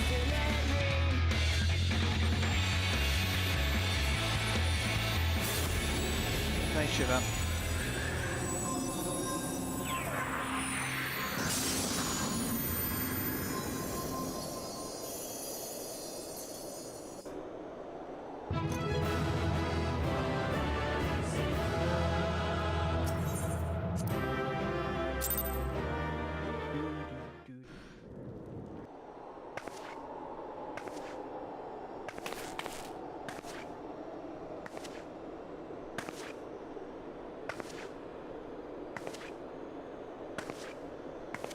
Rio.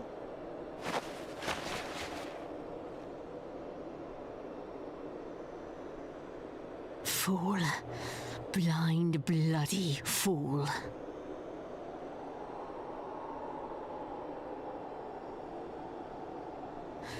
You, of all people, should understand the suffering war begets. That no sacrifice is too great if it brings an end to the violence. Mine is the righteous cause.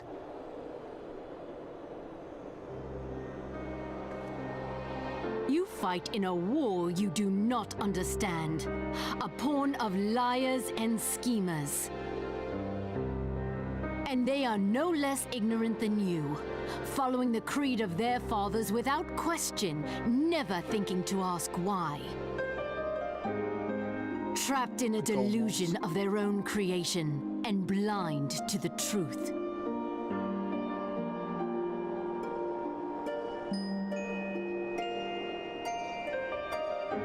Warrior of light, redemption is not beyond us. We who walk before may lead those who walk after. Seek the keeper of the lake. See with eyes unclouded. Do not squander Mother's gift.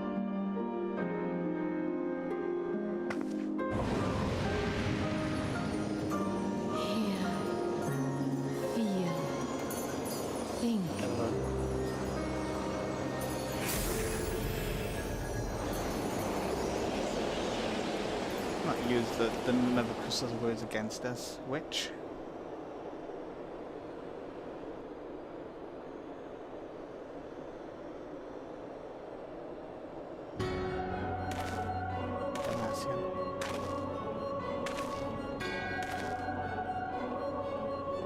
And so the vessel withdraws, a predictable outcome. Nevertheless, La Habrea will be pleased. How unfortunate.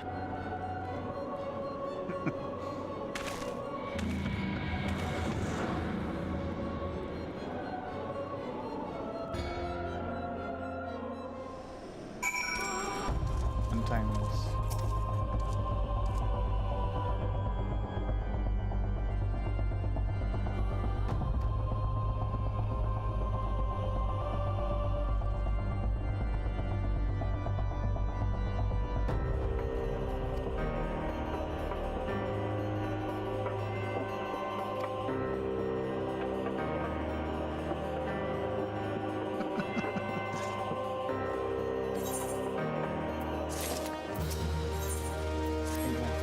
Dropped on my goddamn head. Let's see the thing of that.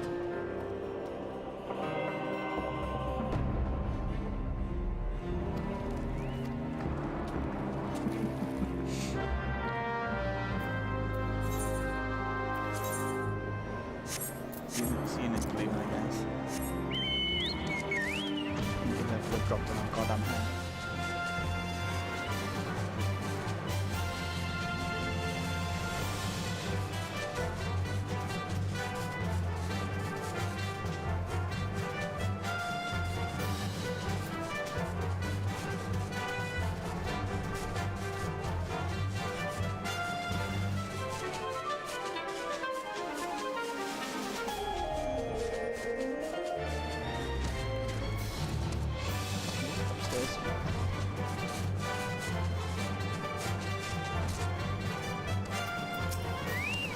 Oh, I'm going to see as well.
this.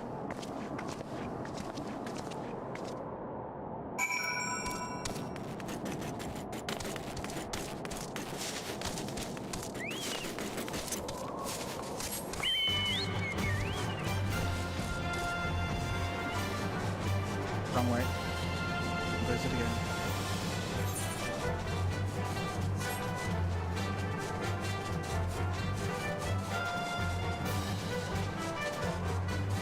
Oh no, set up. There's always a goddamn exit here.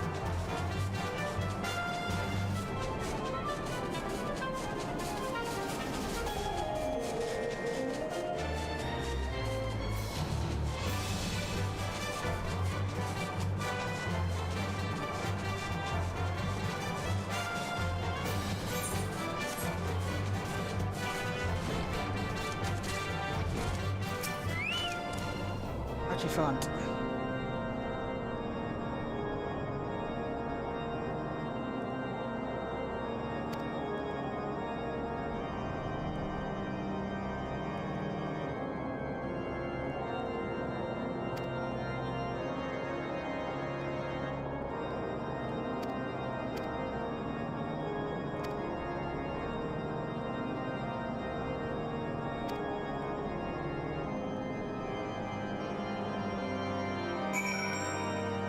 I mean, as tall as this goddamn man.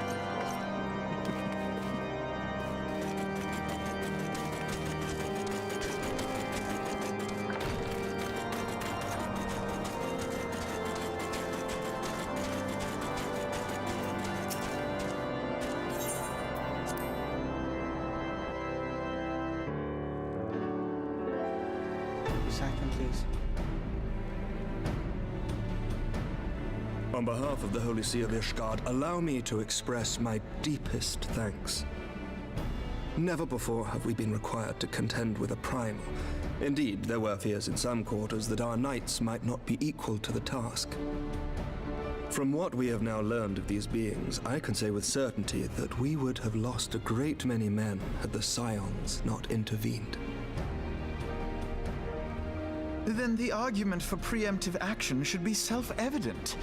Perchance now you will reconsider my proposal that Ishgard move against Natalan. Ere we first met, a similar proposal was tabled, but the Holy See decreed that we were to observe, and that military action should be taken only in self-defense. All things considered, it was not an unreasonable decision. Since the calamity, 2 vigils have fallen to the Horde, while Garuda has never shown any inclination to storm the gates of judgment. Which is why this unprecedented crisis and its resolution may prompt a change in policy.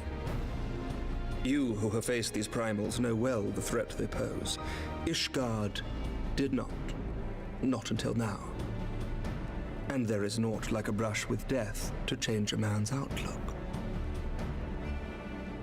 At the very least, this should silence any lingering objections to our arrangement with Revenant's Toll. The Holy See may even feel moved to grant us its formal endorsement. So far as it is possible, the Scions shall be compensated for their service. We should be grateful for any aid you can provide. As a gesture of good faith, I shall withdraw my previous request. Your people are doubtless needed elsewhere. That will not be necessary. We too have a vested interest in watching Dravania's movements. I see. Once more, I must thank you. Sir Emmerich, if I may, do you truly believe that Midgard-Zoma could return?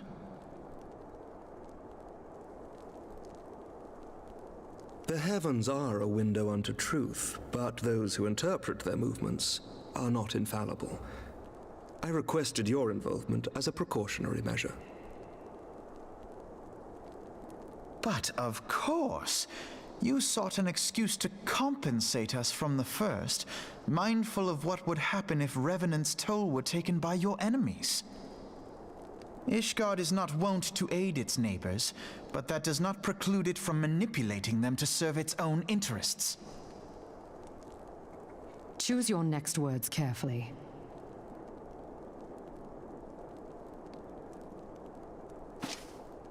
Do you know what sort of man becomes Lord Commander of the Temple Knights? One who comes from good stock. I did not. Yet here I am now. Why do you suppose that is? Because I swiftly learned to tell the difference between words, deeds, and beliefs. You are correct, Master Leveilleur. Ishgard desires to see Revenant's toll flourish, as it would present a troublesome obstacle to our enemies from the south. We are so glad to be of use to you. As we are to you. Ours is a mutually beneficial arrangement, lest we forget, one born of necessity. The dragons grow more restless by the day, and the heretics harry us nigh without cease. We have contended with such troubles for centuries, but there are limits to even our endurance. Yet as a pauper is loath to part with his meager possessions, the leaders of Ishgard are not wont to render up their trust to outsiders. But with perseverance on our part, they may yet be made to see the light. Nevertheless, one must take care when walking the road less traveled. Wise words, Sir Emmerich. I shall make a point to remember them. I must apologize for my earlier outburst. I hope it will not sour our good relations. Not at all. You but spoke from the heart. I trust you understand that at times my duties may prevent me from meeting with you. On such occasions, my second-in-command will speak for me. Lucia, at your service. Pray excuse our reticence. We are but wary of speaking too freely, lest our sentiments be made known to our enemies. Know that the Lord Commander and I are of one mind. For the sake of Ishgard, and of Eorzea at large, I pray our peoples can put aside their differences.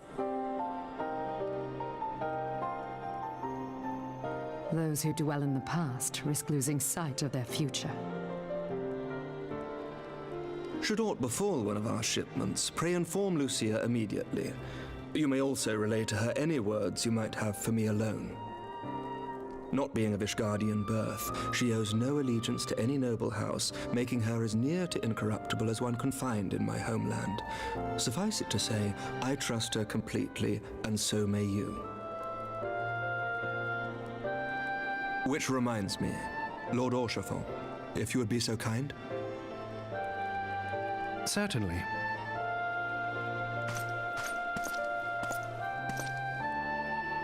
In times such as these, trust is ever in short supply.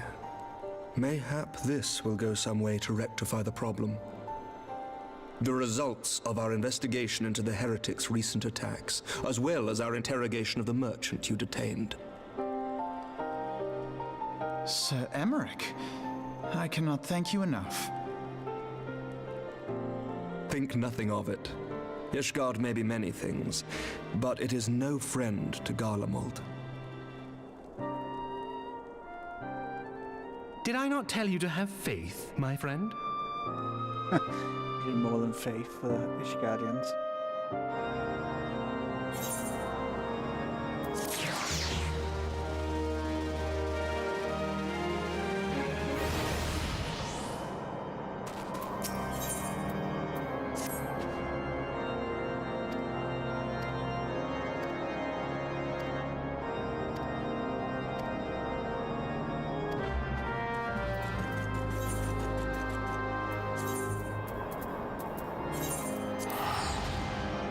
See what the two lovebirds are doing.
I got fucking drunk under the table. This is what I missed last time when I played for the game. I didn't know these small interactions going for the main quest. I've never seen this before.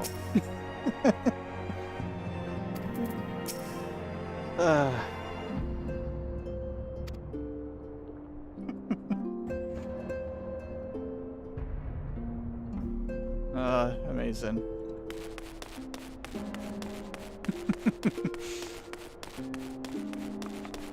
I keep my eye out for these small interactions.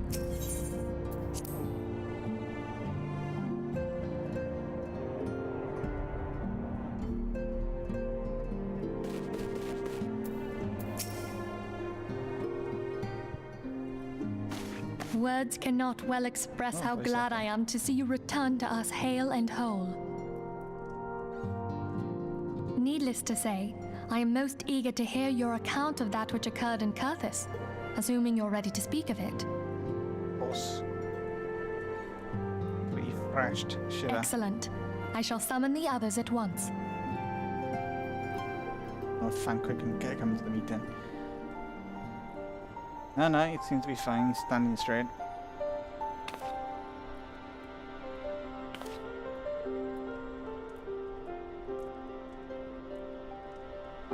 Iceheart used her own body as a vessel for a primal soul?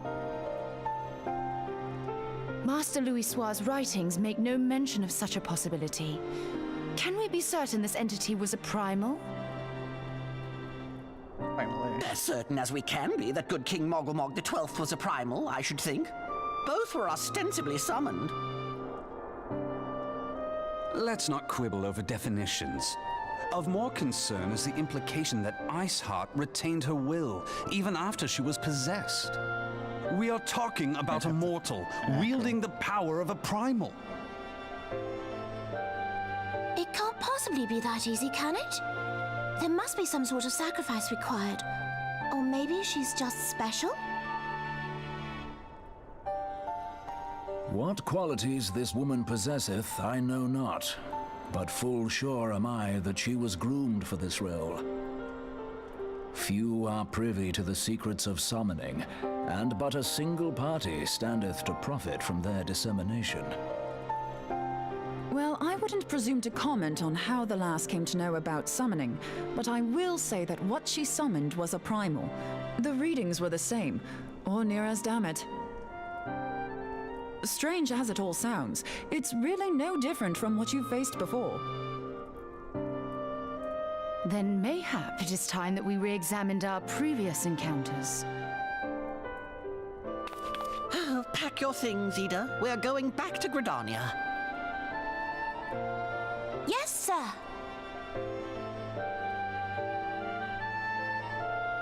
About Iceheart's final words to you. Hear, feel, think. Hydaelyn speaks to her as well. She has the echo. If Iceheart is blessed with the power of the Echo, she will doubtless have used it to further her goals. Or could it be that it was a revelation granted her by the Echo which first set her on this path? She did say that the Ishgardians were blind to the truth. Do you think she has knowledge of the origins of the Ishgardian-Dravanian War? It would do much to explain her unwavering conviction. Did not the Lady Iceheart implore thee to seek the Keeper of the Lake? And did she not imply that in so doing thou wouldst come to see with eyes unclouded? Midgard-Zoma was a king amongst kings who reigned for centuries on end. But he is dead and his wisdom lost to the ages. Unless the Ishgardians' fears are well-founded. It would seem we have yet another reason to stand watch over the Keeper of the Lake. For our mercy, we are well positioned to do so. Iceheart, Shiva, Ascians, and Midgard-Zoma. I shudder to think how they're all connected.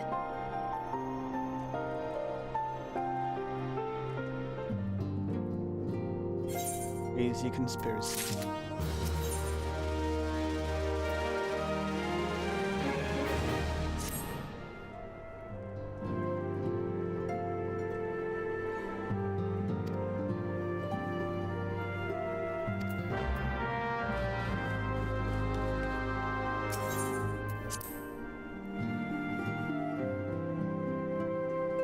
What is it now?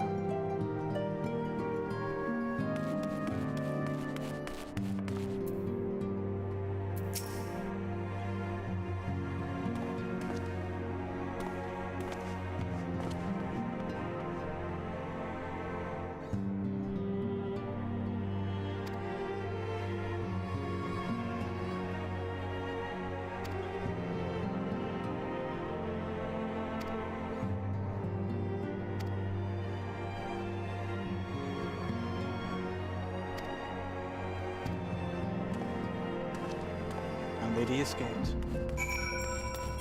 With prison break.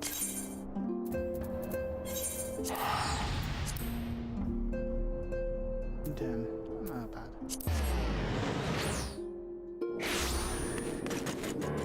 Oh wait. Brad, my man.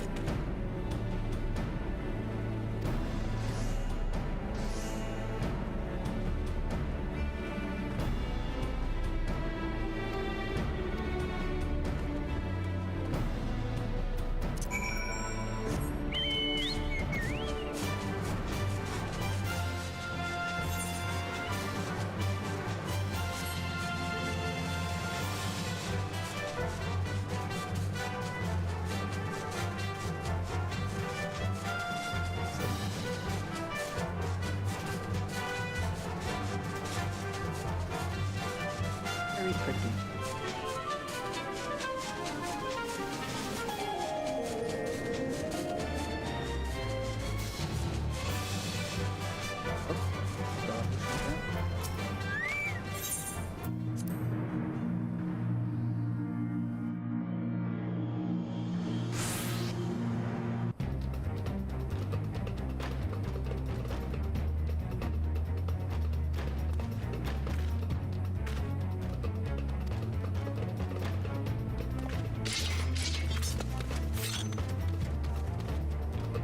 Cheers, lady.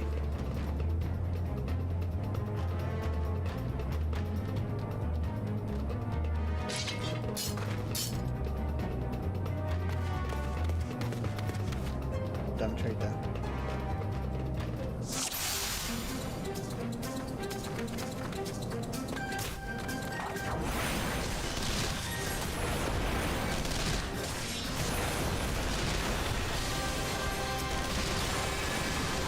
Got the healers first.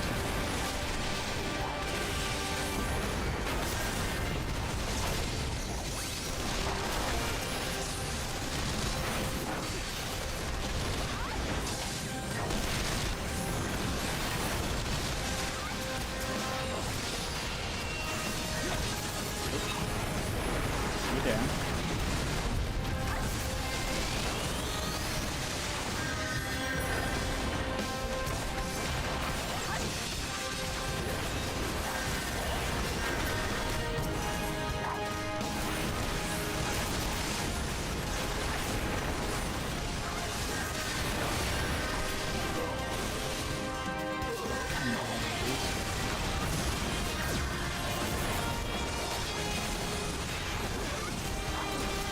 The hell is that? Get off him.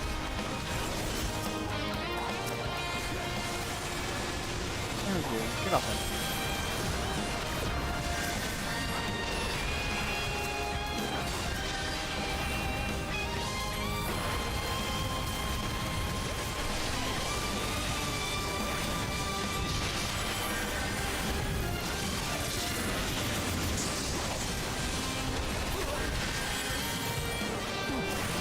God, it's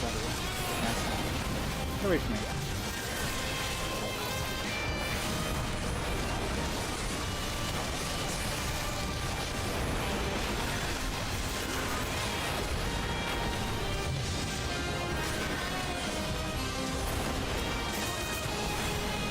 Wait for me,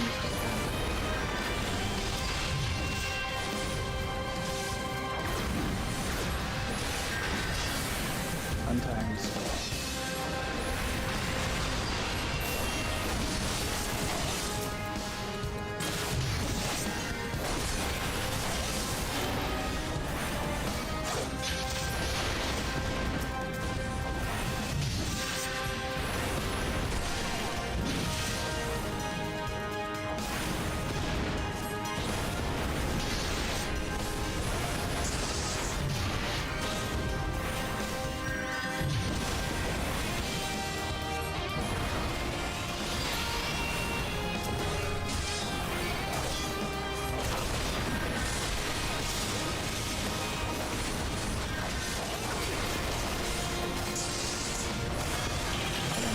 Statement.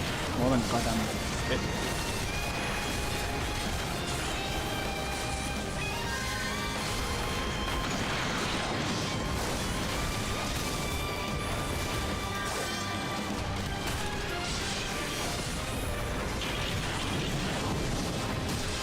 I can't believe someone else fucking attacking me.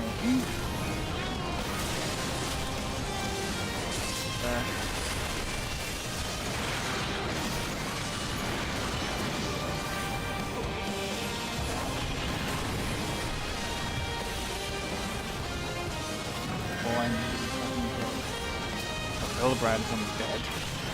So I think that's gonna fuck it from or something. Yep. Damn it.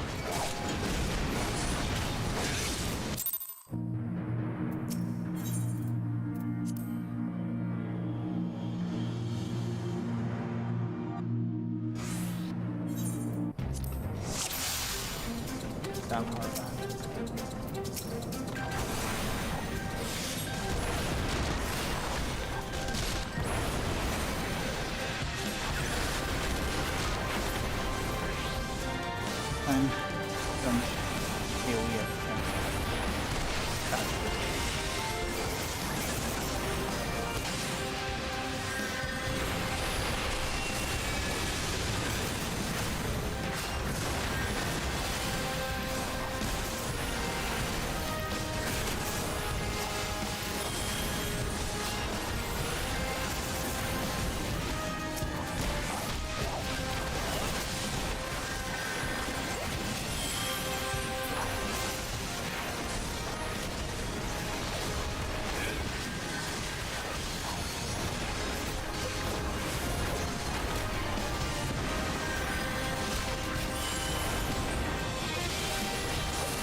Oh, that was terrible.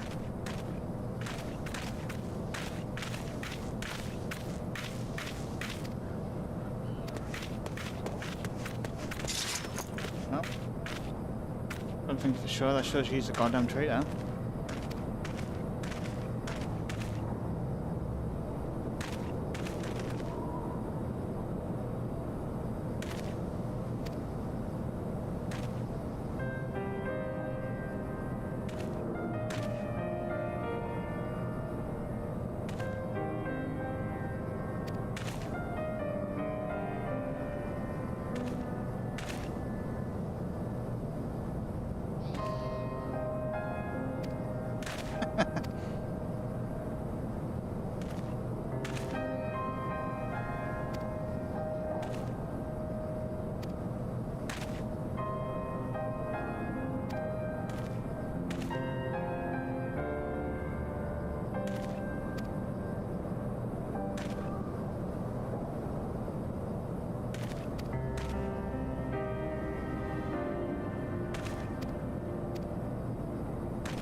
proven her guilt.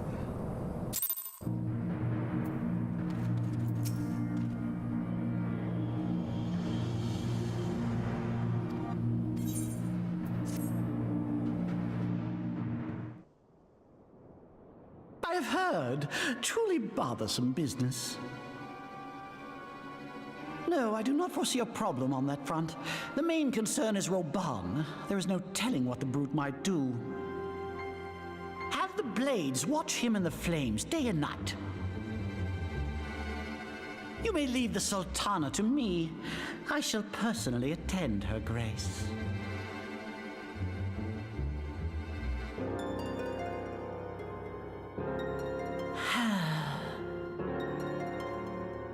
Evil potato. Sever one of the East Aldenard trade routes. That ought to keep Lolorito occupied for a while.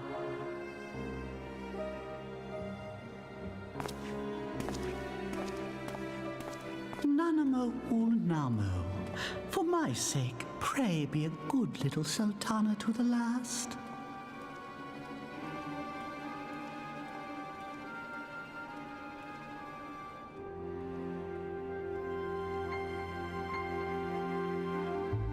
Goddamn potato.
Still the same scenario. Still absolutely wasted.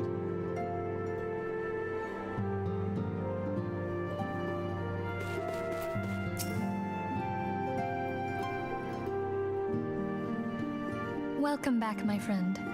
I have already received word from Alfino. To think that Flame Marshal Huayu was the Garlean agent. I know not what to say. Together with Robon, Eileen lent us much-needed aid at the time of our Order's founding. She was particularly passionate about the need to tackle the primal threat. When we discussed the subject, her eyes fairly shone with determination. Whatever else she may have been, I choose to believe that it was her true self with whom I spoke then. But now is not the time to dwell on such matters. I have an important announcement to make regarding our effort to defeat the Asians. We shall begin as soon as everyone is assembled.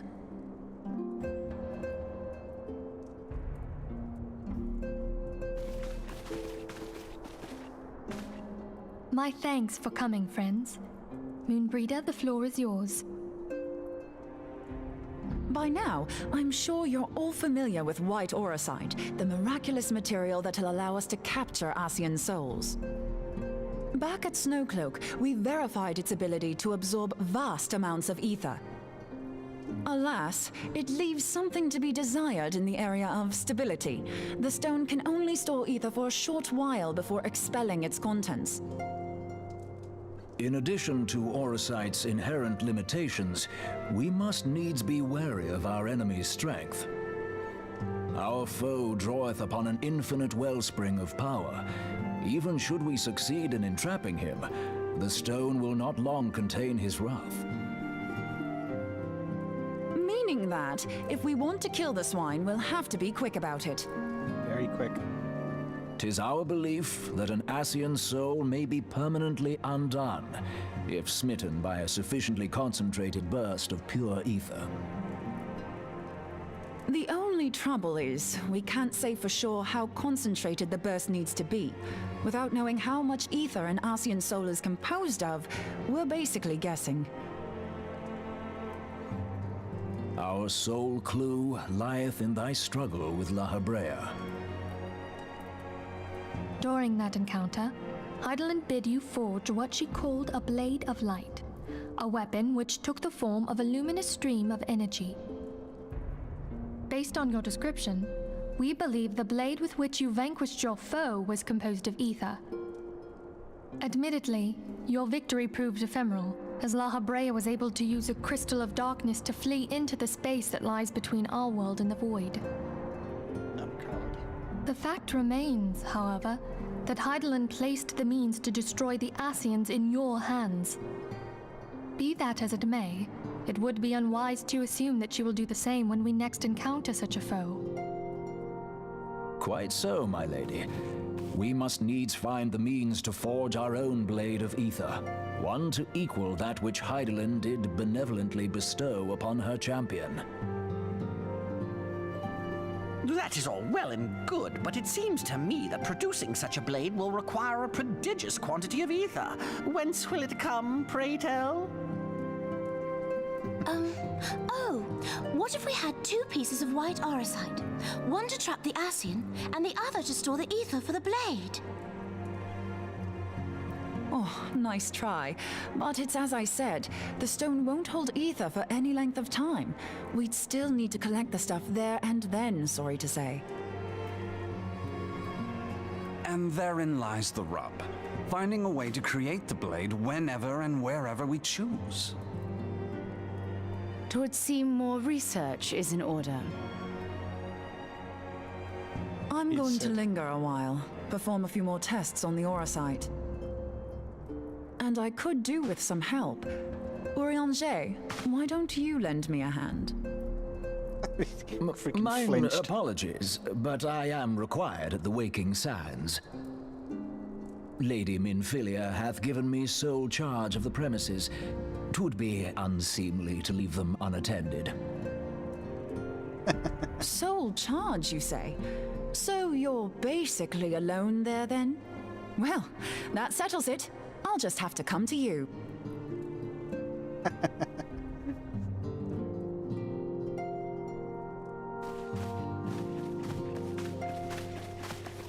Or interview the fella. While you were afield, word arrived from the Sharlayan motherland. You will recall that a survey party was dispatched to investigate the incident at the Isle of Vow. What they discovered was troubling, to say the least.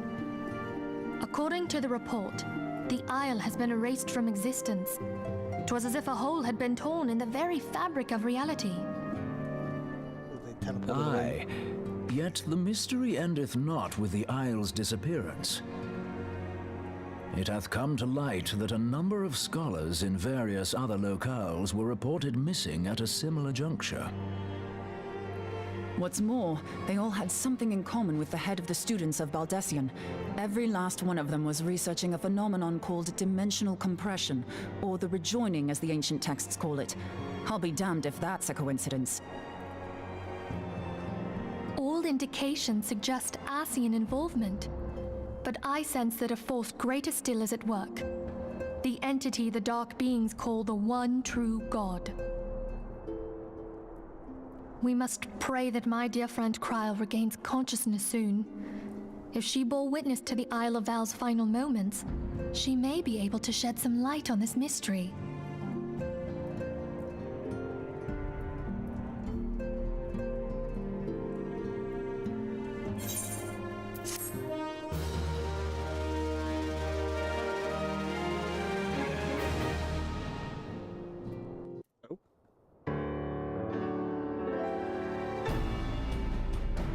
order.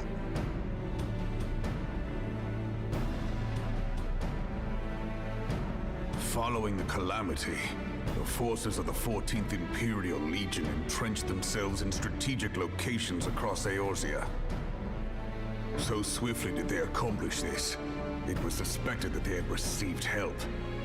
To think that it came from Huayu, my right hand. There is more.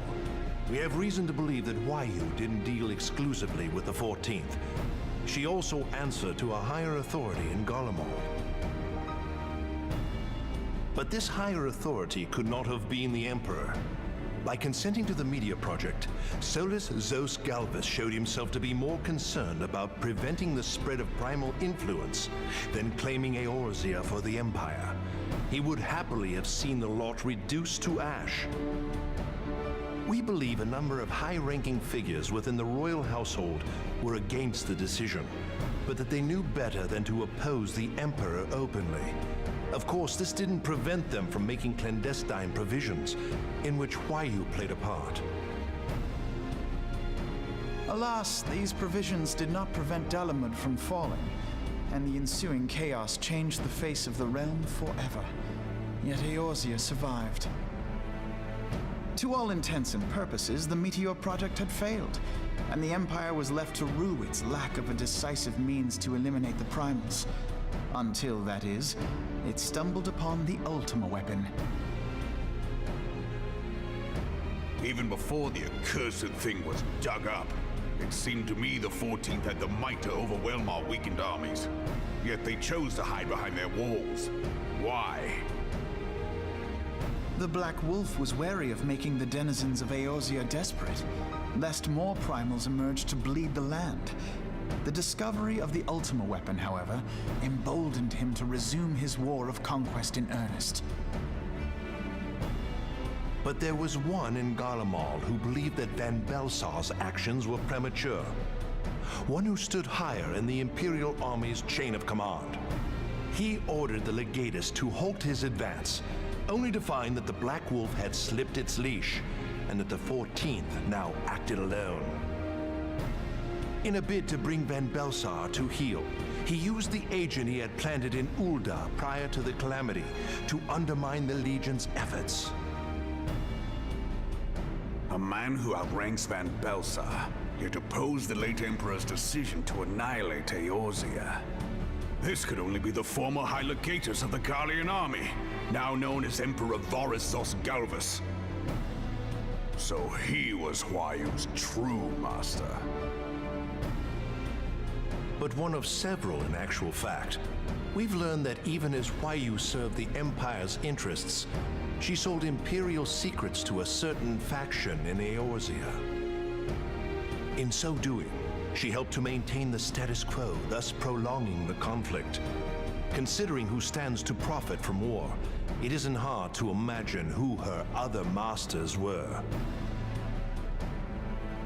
Seven hells! You mean to say that she was a double agent?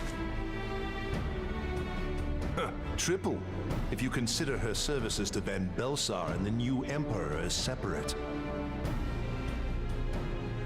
As neatly as these pieces seem to fit, one aspect of the puzzle remains unclear to me. By whose will was the Marshal feeding intelligence to the heretics? And try as I might, I fail to see how aiding their cause would profit either her Imperial or monetarist masters. Could it be that another hand is at work here? If so, Huayu must be made to reveal whose it is.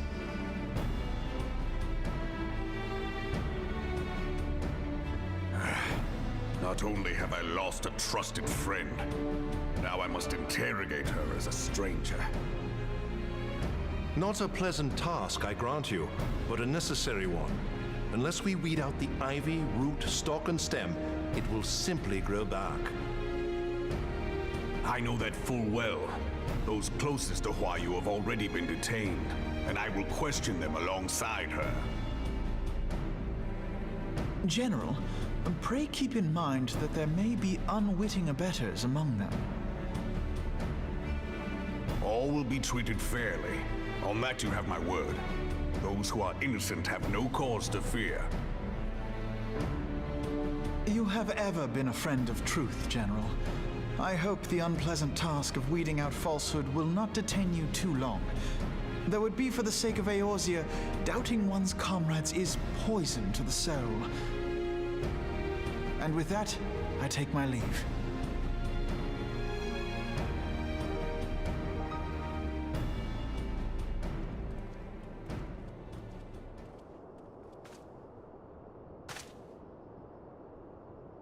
All these years, I've been made to dance to their tune. How could you, Huayu? How could you side with them? Those cankers who take from this land and give naught in return, who use their power to disempower and grow fat while the people starve. I know you can hear me, monitorous scum! Your crimes will not go unpunished! Day I will purge this land of your sickness before the eyes of the 12, I swear it!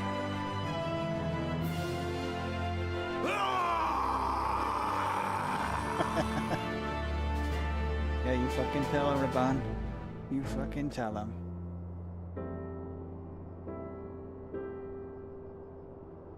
She's on the bed. I shall have no further need of you this day. Your Grace.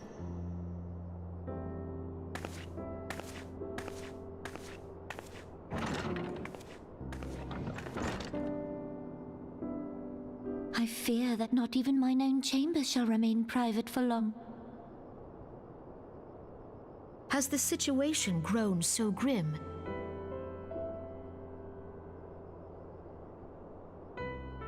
Ever since he proposed the Cartiner Reclamation Bill, Teleji Adeleji has risen to greater prominence upon the backs of impoverished refugees.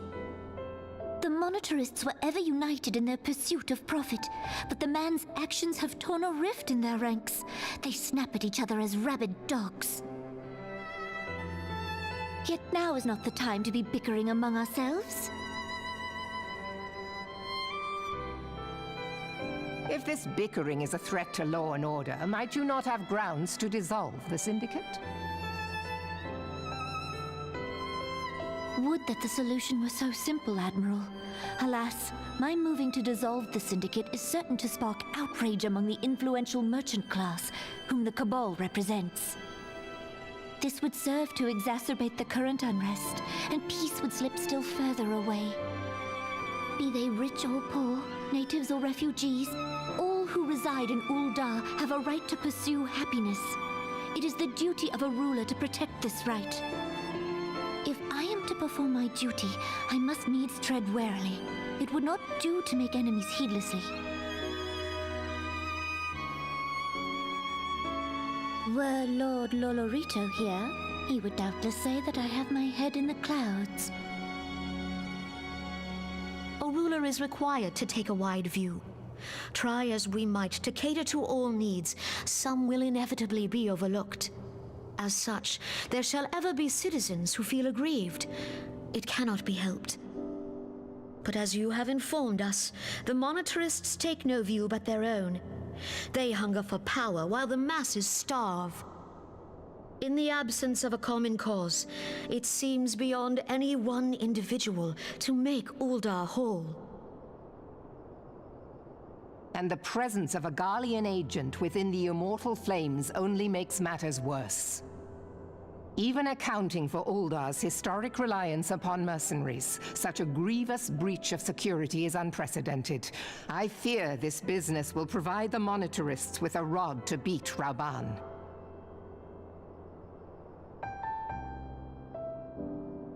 Eorzea can ill afford for the Immortal Flames to be dampened now. Ere long, the Garleans will turn their ravenous gaze toward our lands once more. If we are to resist their might, our nations must stand together. Yet for this to happen, our nations must be whole. Cannot be done to improve the situation in Ul'dah.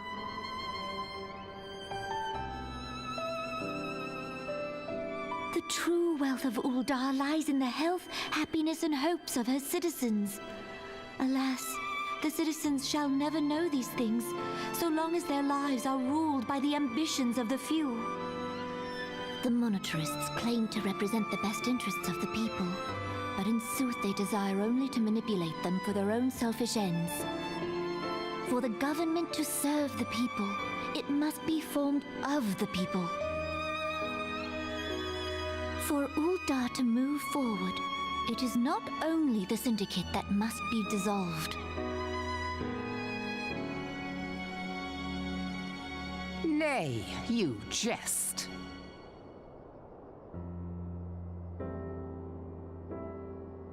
My friends, it was for no other reason than to make known to you mine intent that I requested your presence here. When I make my declaration to the people, chaos shall inevitably ensue. As the last monarch in the line of Ul, I make unto you this request. Help Roban to preserve order and protect the people. Forsake them, and you forsake yourselves, for a strong Eorzea will ever have need of a strong Uldar.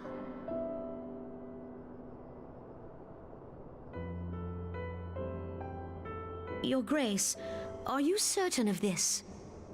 The occasion never goes well. There is no other way. When the time is ripe, the nation shall become a true republic. Both royalists and monetarists shall cease to be. Uldar will no longer belong to kings or queens or merchant princes, but to her people.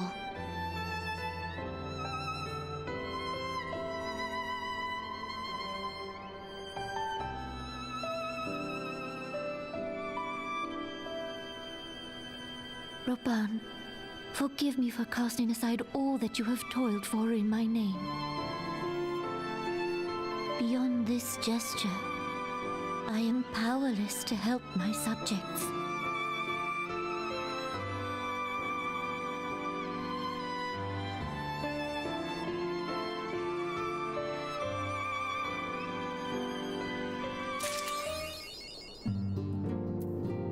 Beams of ice.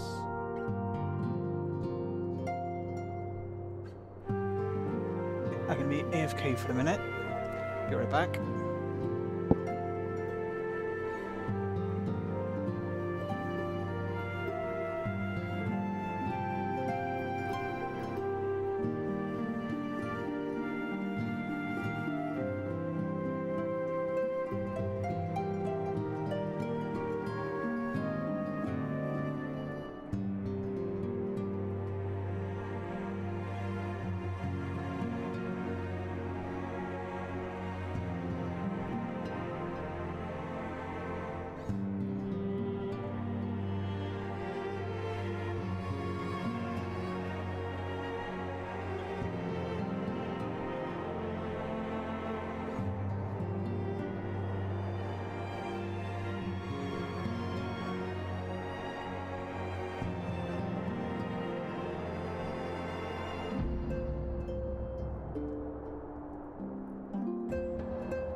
Okay, I'm back.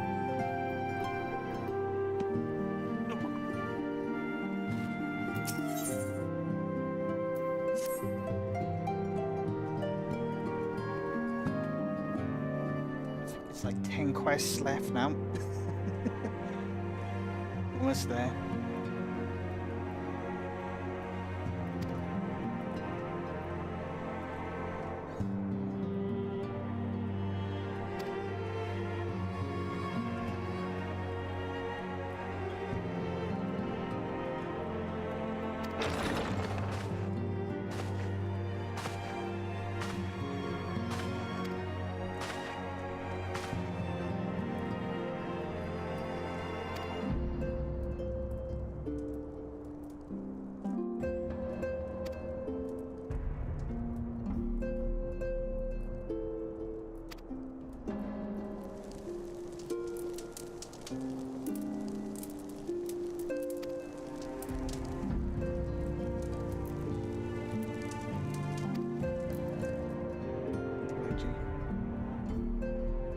tit that needs to be hanged.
I think I'll leave it there for today.